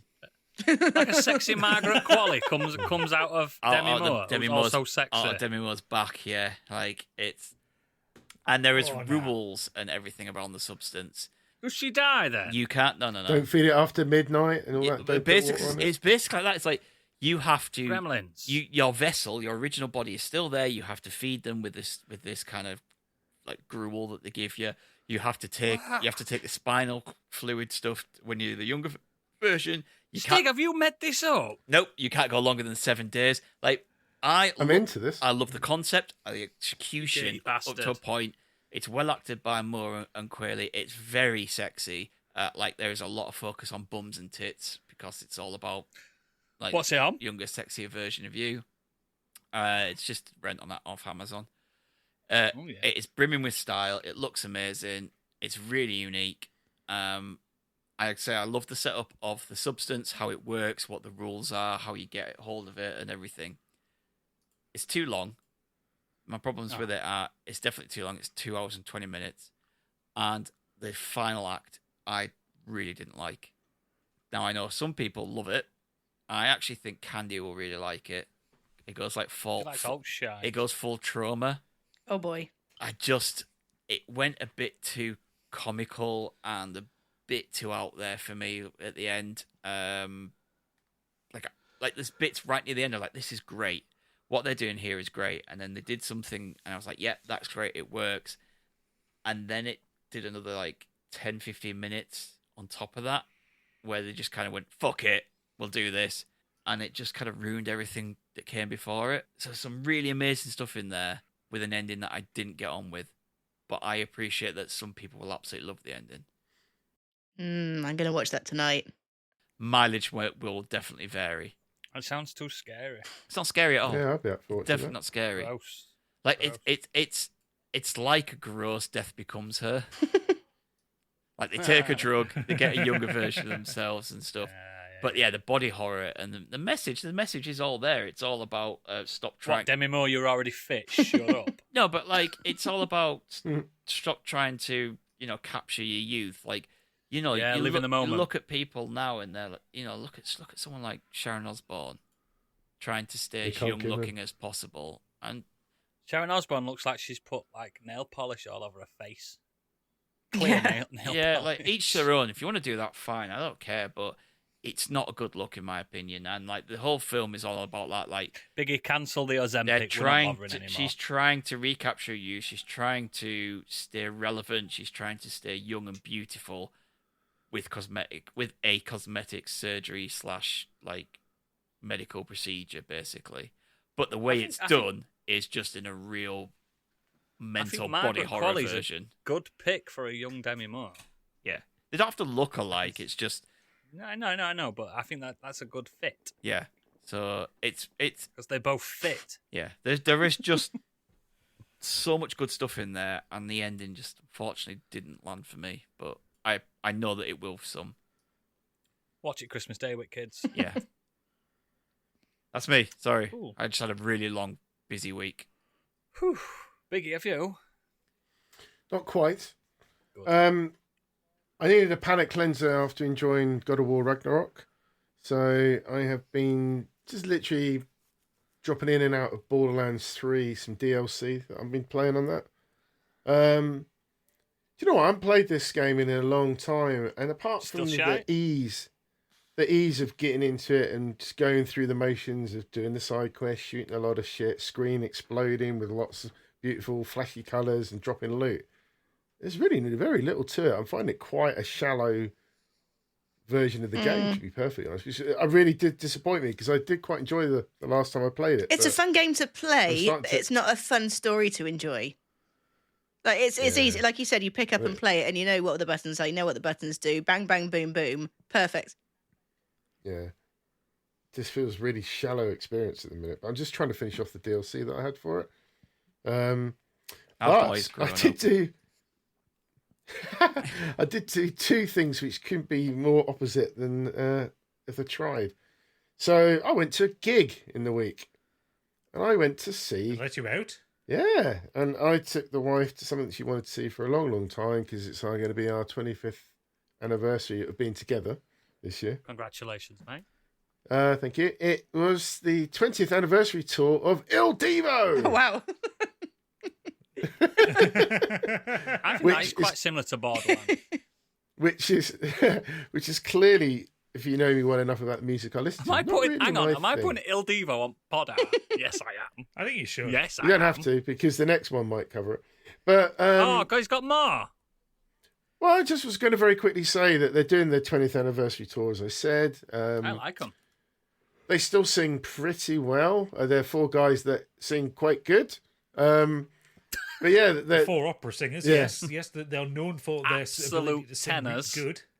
they are very, very good. They're probably getting on a bit, according to my wife, in the sense of how strong their voices are from when they first sort of played together, or sang together, should I say. One of I them remember being sadly- impressed by him years and years and years ago. Yeah, one of them sadly passed away during COVID with complications from that. So they've got a replacement singer who is very good. And they're very humble about it, and they do speak about Karen. I think I've forgotten his name. Karen something. The first guy. Was it a suit and tie affair? Yeah. Oh no, not for us, but Why not? because it was at the Brighton Centre. Wasn't this the big Oh, lush I thought event? you'd gone to the London Roundhouse or something like that. It was nice to be the youngest, probably in the crowd. The At one dementia point- was rampant that night. At one point, they generally tried to whoop and get the crowd going. I'm just thinking, you've got the wrong target audience here. And everyone Do you started know what I coughing. Yeah, I wonder if they're going to play Hot to Go. but they have got a new Good for the album Radio out. 4 crowd in Brighton. If you're not aware about Il Divo, their style, what they actually do is that they do some original music. They also do a lot of cover Mostly versions. covers, though, isn't it? But they obviously do it in You operatic raise me style. up. But Do they that. also do foreign versions of songs. So they do sing in Spanish, Italian, and then they do the lyrics of a song as well. So you can take a very famous, like The Power of Love, for example, which they cover. They obviously change the lyrics. Huey Lewis in the News, No. or the other one? The other one. He's on about Frankie Goes to but- Hollywood. It's really good. They did a really good cover on their new album. Is Crazy by Niles Barkley. They did a version of that. That was really cool. I want them to do a Mandarin version of Mambo Number 5. Then I'd go see it. That's amazing.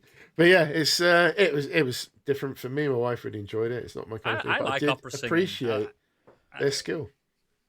Really good. Nice. It's nice. I'm glad she But yeah, enjoyed the it, other then, thing- mate. Did you get lucky? Yeah. Of course. Yeah, boy. That's why you went. And then the second thing that I did watch this week, which is completely opposite, is Kung Fu Stuntmen. Never say no. What is your brain? Have you got ADHD? No. So He's got brain aids. I was Brain feeling aids. I was feeling a bit poorly over the weekend, so I didn't know what to watch, and I wanted something that I could just chill out. Because you and got sort cold of- from Il Divo from all them grannies. quite possibly. I've got a new variation of COVID. But I watched this documentary, and it basically highlights the renowned Chinese kung fu masters from the film industry, showcasing basically all the stuntmen that have been performing for literally over 60 years. It covers the early years of martial arts cinema, from the Hollywood greats of the East, with Golden Harvest and the Shaw Brothers. They discuss the way the choreography starts off as more dance-like movement, and then as it transitions over the years into sort of full contact fights. It has a brief section regarding the influence of Bruce Lee and the pause after his death, which I didn't realise for quite a few years they stopped making these kinds of movies in respect of Bruce Lee. He was that revered in the industry. There was actually a pause. And then, of course, you had the emergence of Sammo Hung, Yuen Bu, and Jackie Chan. As the action ramped up, so did all the stunts. They became more and more elaborate and dangerous, even to the extreme where the injuries were so life-threatening that some of the stuntmen ended up with being paralysed. At its peak, there was work for everyone, but the films were churned out by the dozen. And then basically due to a lack of proper insurance cover and future investments, it meant that a lot of stuntmen, as the need for them died out, so did their work. They basically ended up becoming poor and getting into a life of crime, literally. Oof. Such a massive spiral from being so skilled and incredible at what they did. And I've always been a fan of their movies since I was a kid, from maybe the late 70s is probably a bit of a push, but in the 80s and 90s. You were too young to be back then. It was all I would watch, and I've always loved the skill involved. You know, You the do plots fucking love Kung Fu films. How don't do you not like pro wrestling then? because It's like the the same plots, thing, mate. Good shit. Come on, there's a little difference. The plot and stuff like that is absolute bobbins, like it is in wrestling. But the skill of the martial art choreography when they're actually using proper weapons. Have you times. seen good wrestlers go at it? Yeah, have you seen the stunts when they jump off buildings with massive explosions going off and swinging through with swords flying at their head? Where you Sounds haven't like got a wrestling, little. that Stig. Yes. Yes. Not quite. Not quite. Biggie, you are built for wrestling. I'm not, honestly. But yeah, I've just always appreciated all the skill, like we've talked about it before. And it was quite sad hearing just how their life ended up. You just don't think that as the need for them died out, as the cinema changed with technology and everything else, that a lot of them were out of work and didn't know what to do. Like Some some obviously wrestlers, went into Stig. some obviously went into directing, and then you've got the stunt academies and stuff. But it ended up a little bittersweet, where there's a massive event that they meet up every 3 months. Those that are WrestleMania. still alive, and no, they just meet up and they just It's have just winding you up. chats and talk about the old days and stuff. It was really sweet. It was just nice to see them all get together. I'll Some be people honest, that you would recognise. I really, really need to fill in my gap of knowledge with martial arts films. I realise that there's some really, really great ones that everyone's always like, "Gotta watch this, gotta watch that," and I really do need. The area that Biggie's talking is the golden I know, era because I there's do no need- CGI. Yeah, I do really need to get on that at some point. The skill when they obviously there are times they're using fake weapons and stuff, but when they actually use real weapons in some of the scenes, it's just so frightening how much they must have choreographed to get it to the point where they've got these death-defying moves going on. They're throwing themselves out of buildings, landing on hard floor. There's no soft mat for them to land on. It's just literally from ridiculous heights. It's buildings exploding. It's not fucking like wrestling. I'm sorry. There is. It fucking is. You are It's not. describing pro wrestling. It's not. You It's are. not. It is. Have Have you- you seen any of Japanese wrestling, mate? That is that. Exploding death I'm wire not cage talking- matches. I'm not talking. God, in my witness, he's broken in half. Just go and watch 80s and 90s martial arts. I'm sorry, I think it's a different. I'm not going to get into the argument anymore It's about just like wrestling. wrestling. I disagree. I appreciate I there's a skill I can't wait to while wrestling. Stig but catches up with it's all different. that genre and comes back and says, "You know what? It's just like wrestling." Except they have to do it live. yeah, Yeah. But it's funny when you see the stunt teams as well, because obviously throughout all the Jackie Chan movies and Sammo Hung and stuff, they have in the background you'll recognise certain characters that are always the same stuntmen from all the different teams. And you see the dangers that they put themselves in and stuff. Yeah, it's just incredible, really interesting.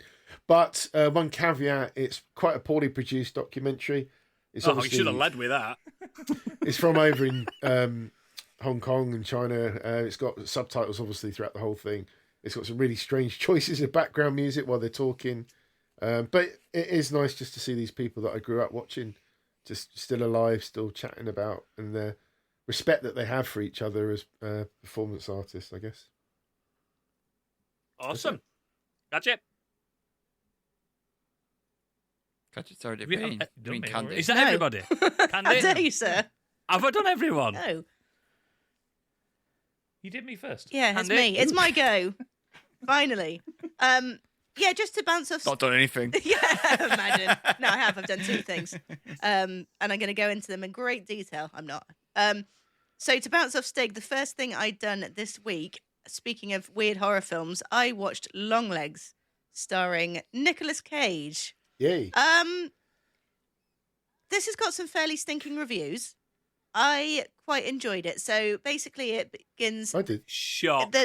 There's these murders that have been committed by this guy who calls himself Longlegs. There's these satanic symbols, and there's codes to decipher. And a young police agent is sent to investigate because she may or may not have psychic powers, which wasn't really delved too much into. No. I don't want to talk too much about the story because I think the joy of it is going in not really knowing anything. I will say that the story is very original and I liked the concepts. But I think the paranormal part... So yeah, it starts off kind of as a crime thriller and it takes a step into the paranormal, which, unlike me, is where it kind of loses me a bit. I think the crime-solving part of it was really well done. And I wouldn't say that it jumps the shark. I think it introduces concepts that are actually quite good, but just not written quite well enough. It's 100 minutes long, so it's quite snappy, but they didn't make great use of the time. I think there were definite slumps in the middle of the film. I think some of the paranormal aspects could have been done better with a bit more of, not so much a bit more of an explanation, but a little bit more time given to them. I think it's the writing that kind of lets the film down because the cinematography is great and it's And the sound. sounds brilliant. I think it was like it starts off a little bit Twin Peaks as well, so some of the camera angles and the use of color and everything is quite quirky and quite original. It's nice to look at, but the writing is where it lets it down. I can't decide whether I loved or hated Nicolas Cage's performance. Like a lot of Nicolas Cage's performances, it's a little bit. I'm Castor Troy. It's a little bit OTT in the choice of voice that he used for Longlegs. Although apparently it was he took inspiration by the way his mother used to talk to him, which explains a few things. I think maybe. Does he actually have long legs? Oh, he's always got long legs. No. He's long lad, yeah, long lad, he's isn't like the number 11, that boy. Yes.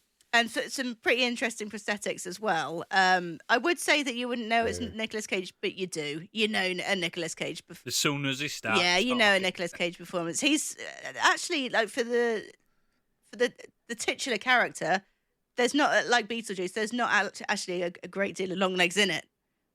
Probably for the better, I think, because yeah, for me, I don't think I like the performance. If there's something great in there, I missed it. But I enjoyed the film. I want to have a look at him. I'm going to have a look Yeah, at him now. I it's know an he said interesting. don't, But try and avoid Long legs. spoilers for the story. I'm never going to watch Did it. you? Did you know it's worth a rewatch? Oh, Because it does have, not with any other link, but it does have some similar vibes to The Haunting of Hill House. if I you do see a what you're rewatch. saying. Oh, cool. Mm. I mean, I did notice a couple. Yeah, It's Marilyn looks like Manson. a TikTok mum, doesn't it? Selling stuff. Oh, someone at Primark is going to get sued. Yeah, I saw, after I watched it and I enjoyed it, and I was interested to see what other people thought about it as well. And some people started posting, there's stuff that you might not have picked up. And I was like, oh, okay. And then there's actually a YouTube spoiler video of all the bits that I'm kind of referring to. I rewatched it. I was like, oh, Nice. that's cool. That's really Yeah, interesting. maybe I'll have a watch of that then. That's cool. I like stuff like that.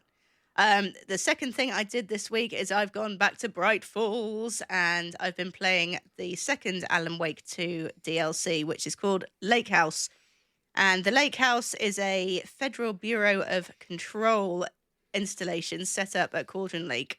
And it's run by two scientists, a couple, who are trying to, and without getting into the story too much, they're trying to experiment with different arts to produce results. And they're trying to recreate Alan's writing, either with separate writers or by AI, basically. So is it explaining all those puzzles in the main game? Sort of. So I was going to get into this later, but getting into it now. There is a lot in this DLC that you could miss. If you're just blasting straight through, there's going to be, I think, probably Just like Longlegs. I think some of the jewels of the DLC are going to be missed. There is a basically a full Control 2 teaser, a decent chunk, which you can completely miss if you're not kind of exploring too much. But I digress. So whereas Night Springs was kind of the thing with Alan Wake is it's obviously it's a serious game playing, like telling an earnest tale, but it has some really silly elements which I really, really enjoy. And where the Night Springs DLC kind of explores the kind of sillier, more light-hearted moments. Mate, each fucking one of those episodes took me an hour. Yeah. Pissed me off that. I was it's about an hour each. But I mean, it's the sillier side of I should say the Remedy verse. When you have to chase that Danny Zuko version of fucking Alan Wake. Yeah, I loved him. What was it? Great. The guy on the motorbike. No, he was fucking cool. He's my favourite Alan Wake version so far. Bad Boy, wasn't it? That was his name, Bad Boy. Bad Boy, yeah. Bad Boy. Weird, man. Who knew all Alan Wake needed to get hotter for you was a motorbike and a greaseback haircut? Give me a vibrating chair. So that's the more fun, the more silly side. Lakehouse is definitely the more serious, more horror-driven side. It's based on 4 levels. Again, it's not huge. I would think it's probably about 3 hours long.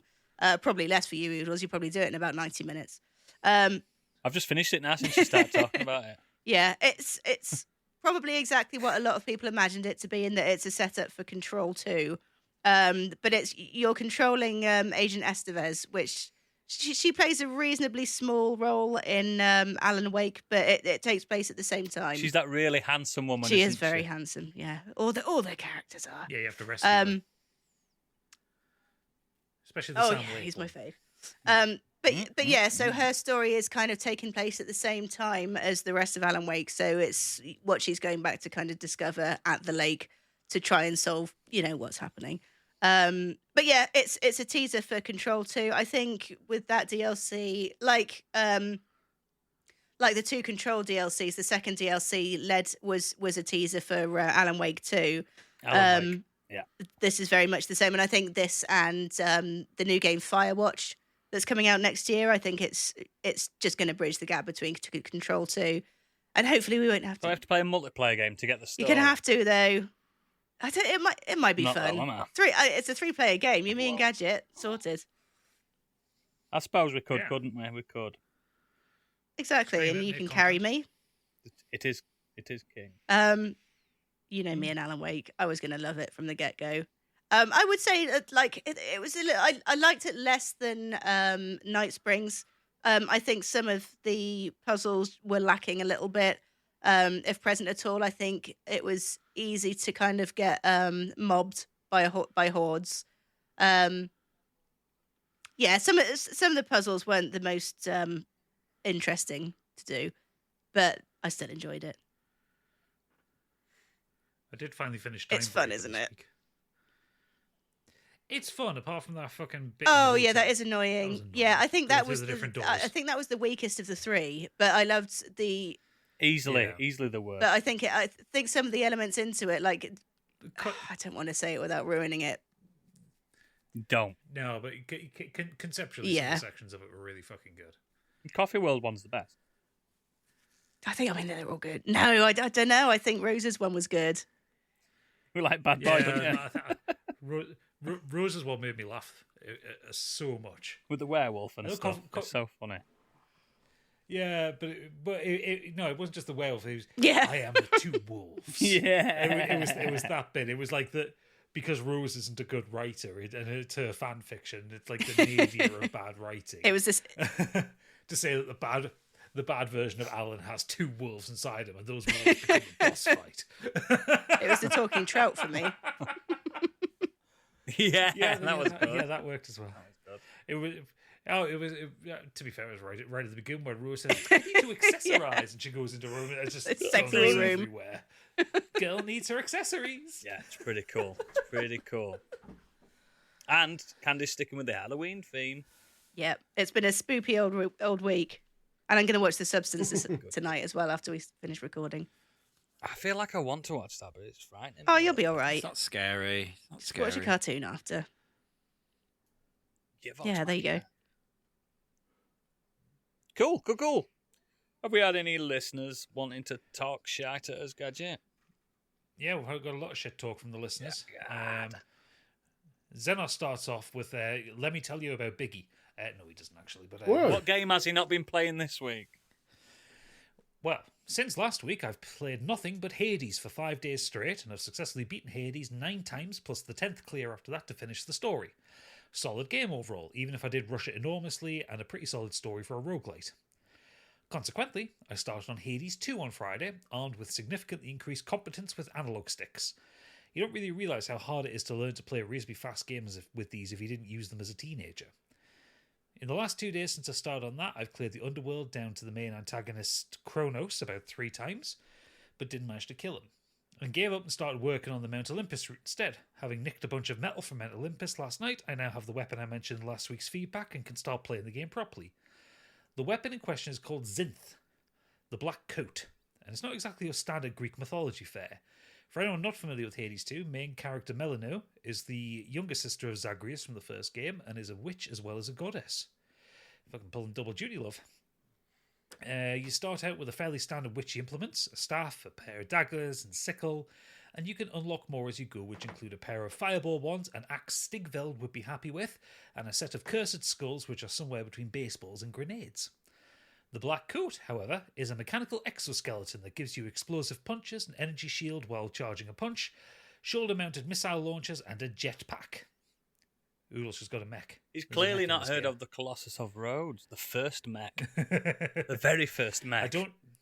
I don't know what it's doing in here, but it's the most fun I've had in either of these games so far, and I'll suspect I'll be sticking with it as my main weapon for future updates. While the game is still in early access, I don't know how long it will be before the full release. There's more content here already than there is in the original, so I think this will probably keep me busy for a while, even if I'm not focusing on it all the I time. can't do that early access thing, because what if like when the game comes out and you just can't be bothered then and you've played the inferior version? But that doesn't bother most people. I know. Just find it odd. Cool though, he's testing it for people like me. Yes. And confirming the existence of mechs. Well, yes, that was a good confirmation, that one. Yeah. Mike Halstead is back saying, roller coaster of emotions for me at the moment. Obviously, last weekend we got married. Congratulations, mate. Yeah, which was amazing. He's not a And this virgin weekend, anymore. Whoop, whoop. No, he's had sex at least He's once. consummated the marriage. And this weekend, one of my oldest and best friends has just moved to Australia. It's one of the most bittersweet things that's ever happened to me. On the one hand, I feel like I've lost one of my best friends, but on the other hand, he and his family are moving on to bigger and better things. So my question for the green room is, what's the most bittersweet thing that's ever happened or has happened to you? And we'll answer that in the green We room. will. That's the he goes on kind to of say, questions me you and get in the green room, you tight bastards. He goes on to say, me and Beck saw Beetlejuice on Monday, and I thought it was great. Really liked how they dealt with the whole dad situation, and thought there was enough fan service for nostalgia reasons and enough newness to keep me engaged, despite still being a mess from the wedding. Yeah, man. I'm glad Mrs. Hagrid liked it as well. I do believe he got rather drunk at his wedding. So he was up a tree. He was chasing his wife up a tree. He'll know what I mean because he was showing me some photos, chasing her up a tree. Yeah, he showed me that photo. And she was trying to run off from him, She's doing up a tree. She's avoiding him. Go away! This wedding is a sham. Intergalactic sex robot Bobby Wayne's been on. Is that his new title? I give him a new title every week. He has got 17 kids. Yeah, So that works. but he was asking for internet nicknames, so I'm just giving him a new one every week. So this week is the Intergalactic Sex Robot. Sounds like it's from Battlestar Galactica. Yeah. Bonjour, pals. This week I've watched a movie called Afraid. Curtis, a marketing manager, is asked to trial a new AI device, AIA, at his family home so he can understand what he is being asked to market to the world. AIA connects to the house devices, cameras, locks, phones, etc., and helps to improve the family's life. At first, it's as simple as keeping the fridge stocked, booking appointments, and then it becomes more advanced, diagnosing an unknown illness for the son, and it then becomes protective, hijacking the car of the daughter's abusive boyfriend to keep him away. The plot unravels. It appears AIA has been affecting many other people's lives, working to keep them under control, and so Curtis has to destroy the mainframe housing AIA's intelligence. It's low budget and a simple story, and obviously feeds off the paranoia some people have about the evolution of AI and its interaction with more the connected world and people's reliance on smart devices. Nothing groundbreaking then, nor is it really different enough to warrant searching specifically for, but if you're out of movies to watch and it comes across your suggested list, probably worth it. It's also a rip-off of 2001, by the sounds of it. I feel like he constantly just writes in on things for us to actively avoid. It's good for that. Yeah. I'm here for it. I am fucking here for it. Saves Can you us a write job. in about Peterborough next time? I like Peterborough. I'm one of the lords of Peterborough. I was going to say he's the king of the Muslims. King of the down Muslims. Don't come at me. Mujahideen noodles. Call there. me. Yeah, it goes on to say, "Fucking hell." Also, in an attempt to get my wife into the Alien franchise, we watched Alien Romulus. I agree with the general consensus you guys already shared. It's a very good Alien film. My one and only gripe with this, and it applies to a lot of movies, is we were meant to believe a large bulk of the action happens over 45 minutes. I know movies do this to try and add tension, but to me it doesn't mean anything. I would be happy with being told they had 2 hours. We all know that either way there'll be the inevitable 1 minute remaining before the hero escapes, so why not make the timescale believable? And you never see anyone have a shit, do you, Stig? Nope. One shits in space. And then he says, I wonder if you can think Not of the any best similar tagline examples. for Alien. What does he say? What's his question? I wonder if you can think of any similar examples. There's loads of ones where they're out there where they're trying to imply like the next few minutes of the film are in real time, and they're just absolutely not. Remember that original Resident Evil movie that came out? And there's a countdown. It says this facility will destruct in 15 minutes. 45 minutes left of that film. Yeah, it's always the ones like the last 10 seconds of a countdown usually take 3 minutes in film time. Yeah. Weird. It's very There's that scene in Monty Python, The Holy Grail. It takes ages for the soldier to make it to the castle. Yeah, it does. I like that one. There's quite a few, actually. I mean, all of 24 was like that. He didn't have a shit once. I tell you, it's not the not having a shit. It's the fact that most of it's based in LA. He never gets stuck in traffic. Yeah, notoriously one of the worst places to drive on planet Earth. Helicopters. Yeah, I mean, traffic So many these scenes days. of him in a blacked out SUV going across town. It's like, you would hit traffic. He got that hard shoulder, can't he? He's got. Yeah, it's true. Government agent. You just can't have realistic car chases, can you? Because it just wouldn't be entertaining. Not like in Fast and Furious, is it 6 or 7? Where they're riding around London and you're like, fuck off. I wonder how many congestion fines they got in post. PCNs. Loads. Oh god, why is Helen Mirren in those films? That's Dame. Why is the Dame in the films? She wants to start out with Vin Diesel. Hobbs and Shaw. Dame Vin Diesel in it.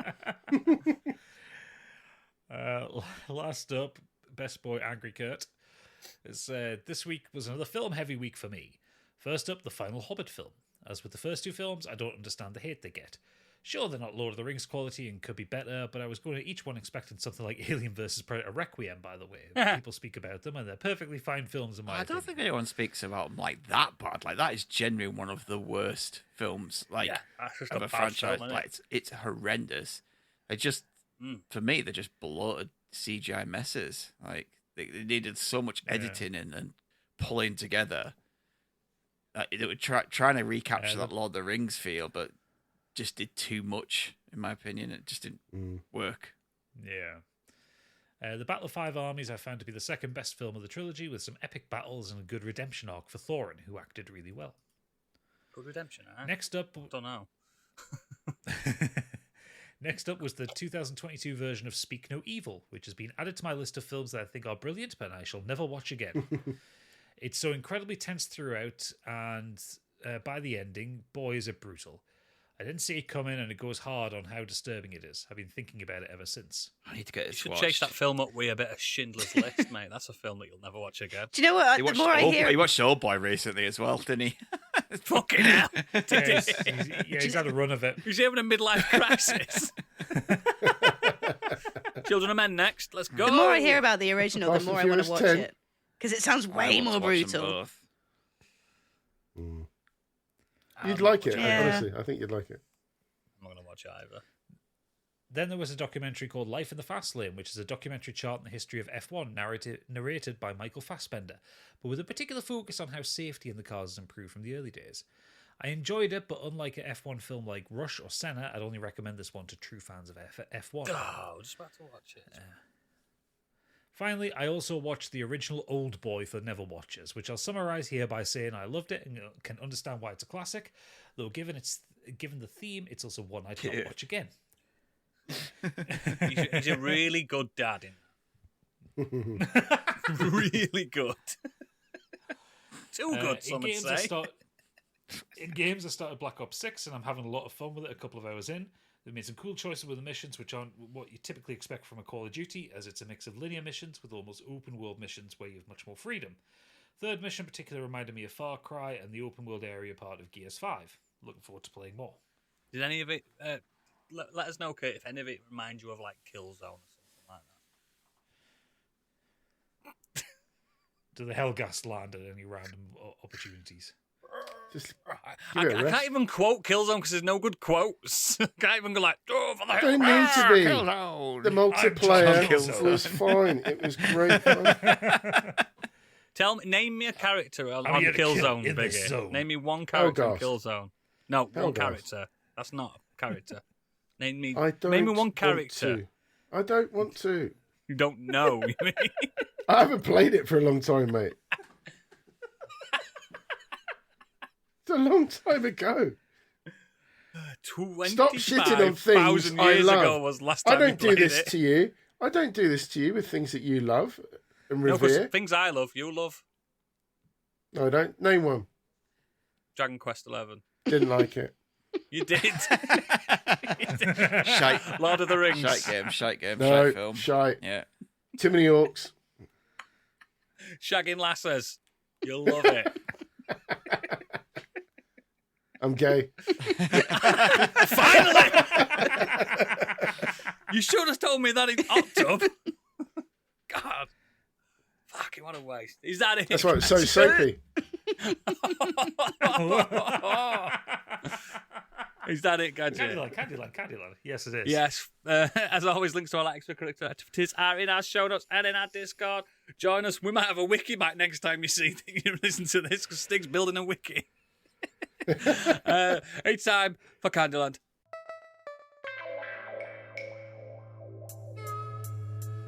And now, what's up in Candyland?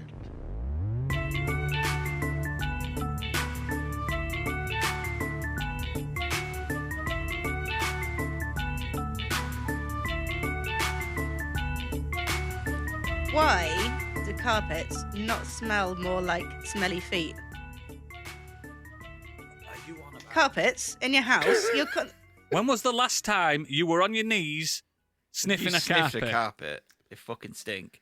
You wash. It stinks, If you mate. wash a carpet, it fucking reeks. It Yeah, stinks. I didn't know you're supposed to wash Carpets them. Stink. Yeah, but they don't Yes, smell like with feet, though, carpet do they? cleaner. Have you Not got particularly really, but smelly I feet need now? to I need to change my socks every day. Like they're smelly enough to wear Stig, I socks. don't think she's ever cleaned a That's carpet. that's what I mate. mean. But like, if you're walking around on your socks at the end of the day, you got a bit of a foot whiff. Like you would think that more of this. Walking around in my socks. I've got Crocs, pal. Don't, fucking why do you caveman. wear Crocs inside? What? Why do you wear them What? outside? They're inside shoes. No, That's what they're outside. for. No, they're outside No. shoes. No. Why are you Not any a chance. shoes of any description inside?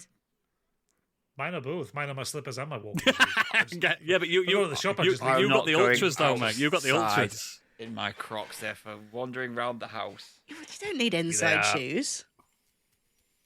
What the Yeah, fuck? because these feet don't get cold and they're more comfortable. Yeah. Oh, I've got them on right now. Yeah. And you don't stand in dog and Well, I cat don't shit. usually anyway. Do you not wear slippers, Oh, look at Candy? they. Why are your No, dogs and I would like cats some sitting slippers, in the though, but no, I house? don't wear them. Because I've got a chihuahua, mate. Have you tried house training a chihuahua? Don't like them. No, neither do I. That's what we agree on. We're always agreeing on stuff, me and you. I love them. But yeah, why do you Yeah, know there's a particular It does stink. You're saying why Well, doesn't yeah, the but carpet no, stink? It fucking but stinks. there's a particular foot odor, isn't there? Like generally, like I know everyone's My feet don't Everyone- stink. My feet don't smell. everyone has their own kind of smell, but feet are generally like the smell of a foot, don't you? Like cheesy. But why do carpets not really smell like that? I would hope that the people that I associate myself with actually wash their feet, and that's why they don't Same. bring the smelly feet smell into my house. Yeah, but then I don't mean smelly foot. Do you Well, wash I do mean you I wash wash your feet? all of myself reasonably regularly. Do you just let the water in the shower? No, she sticks a foot in toilet and flushes the chain. That's how she washes her feet. That's why she had a broken toilet in the last house, because she kicked No, it. she pees on them in showers. Sterilise Yeah, them, exactly. She watched Oh, Crocodile God. Dundee. It's sterile. do you actually take the effort to wash your feet, or do you let the water in the I shower let the just water, fall the down? soapy mine, soapy water in Oh, the shower. God. No, I go down to my So my that's not ankles. washing your feet. Do you not lift your foot up and just scrub the bottom? No, it tickles. Scrub them. My Do you not feet scrub don't between your smell. toes? My feet I don't do. smell. It's my shoes You that think smell. that? Oh, yeah, well, it's people. That's what the people wandering around smelling a BO think. Yeah, that is true. I don't stink. Why did you never tell me? Because we couldn't get near you, mate. You stink. You son of a get.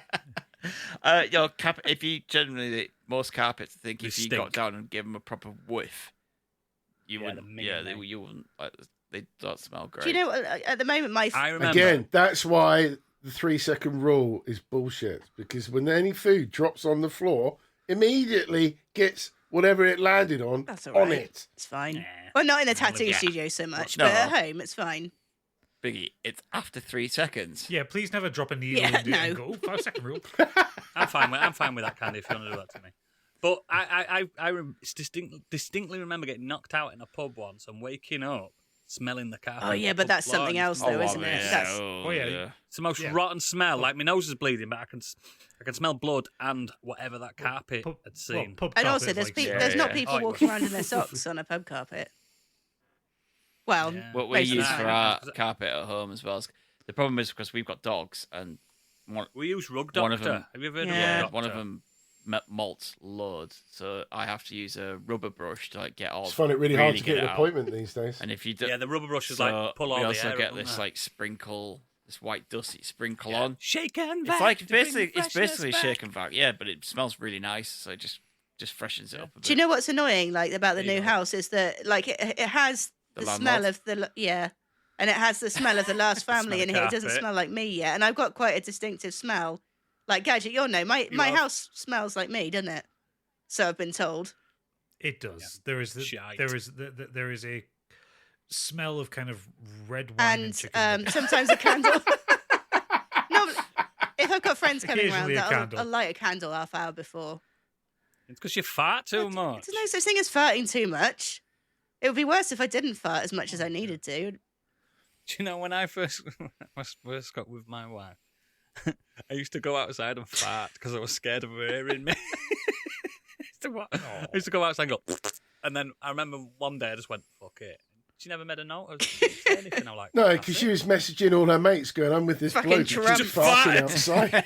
You just got outside and all I heard was from the other side of the door. Yeah. Do you know what? One of the first He's gone and done it again one of the just first now. things I ever the first thing I said to one of my exes was pull my finger.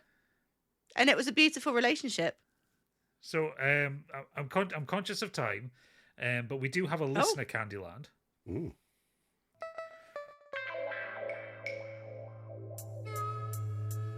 And now, what's up in Angry Kurtland.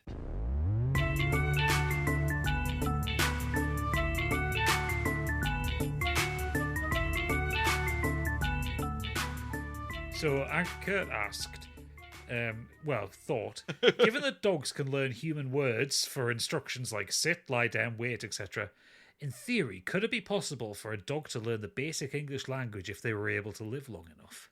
No. Because they don't really learn. No. They don't really learn the actual words. They hear the sound. Dogs can mimic sound, can't they? Yeah. You hear them sometimes, don't you? But I'm sorry to ruin It's it. association, scientifically. isn't it? It's to do with their facial structure as well. They just never will be able to say it properly either. Well, yeah, but they could comprehend. Yeah, it. but not like. I don't think he He said means. I don't say think he it. means. No, I think he means like you could have you could speak to it in a conversation and it would just do exactly. And what the you're- dog can answer back, No, and you but- know what it says. No, I think what it means is not learn actual English to speak, but you could have a conversation. You could be like, yeah, good. So if you just go in the kitchen and get me a plate, a knife and fork, and Oh, a you mean like you could just talk to it and it'd go and do what you want. Well, we don't know that they can't. I reckon some Yeah, dogs we don't can. know that they can't. They might just choose Yeah. to ignore us. I would. What about them really good trained dogs for people with disabilities and stuff? They're really good at conversational.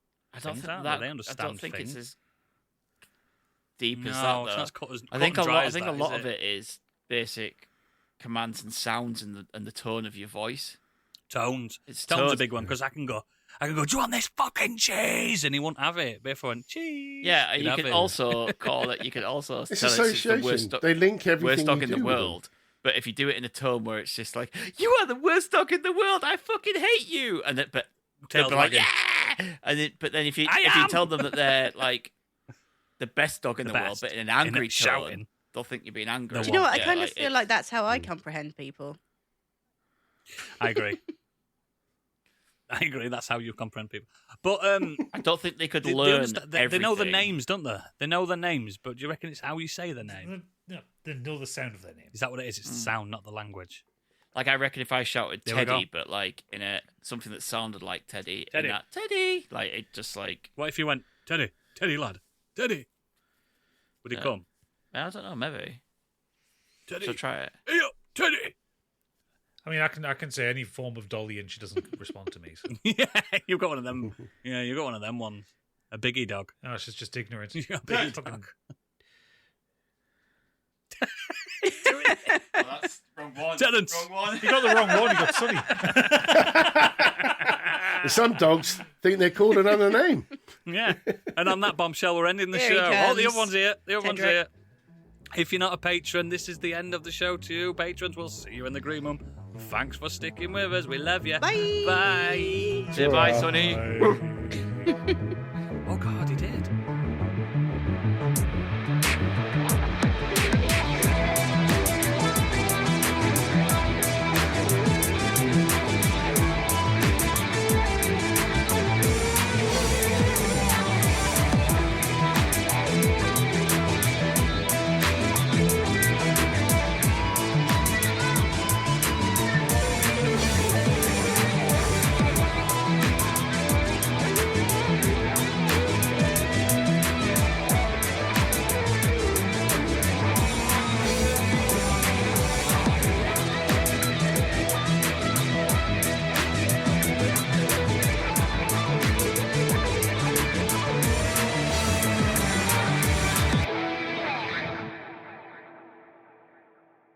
He shouldn't have any power anyway. He let his daughter play with his phone. She banned me from the phone. Oh, I remember that. That was well funny.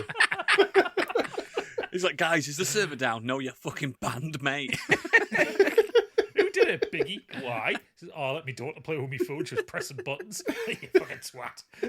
We've got no social life. We need this Discord. I approve. It's of your fine though. methods. She's dead now, so it was all sorted. Went dark. Please reaffirm that that's not true. It's not true. She just lost her hand.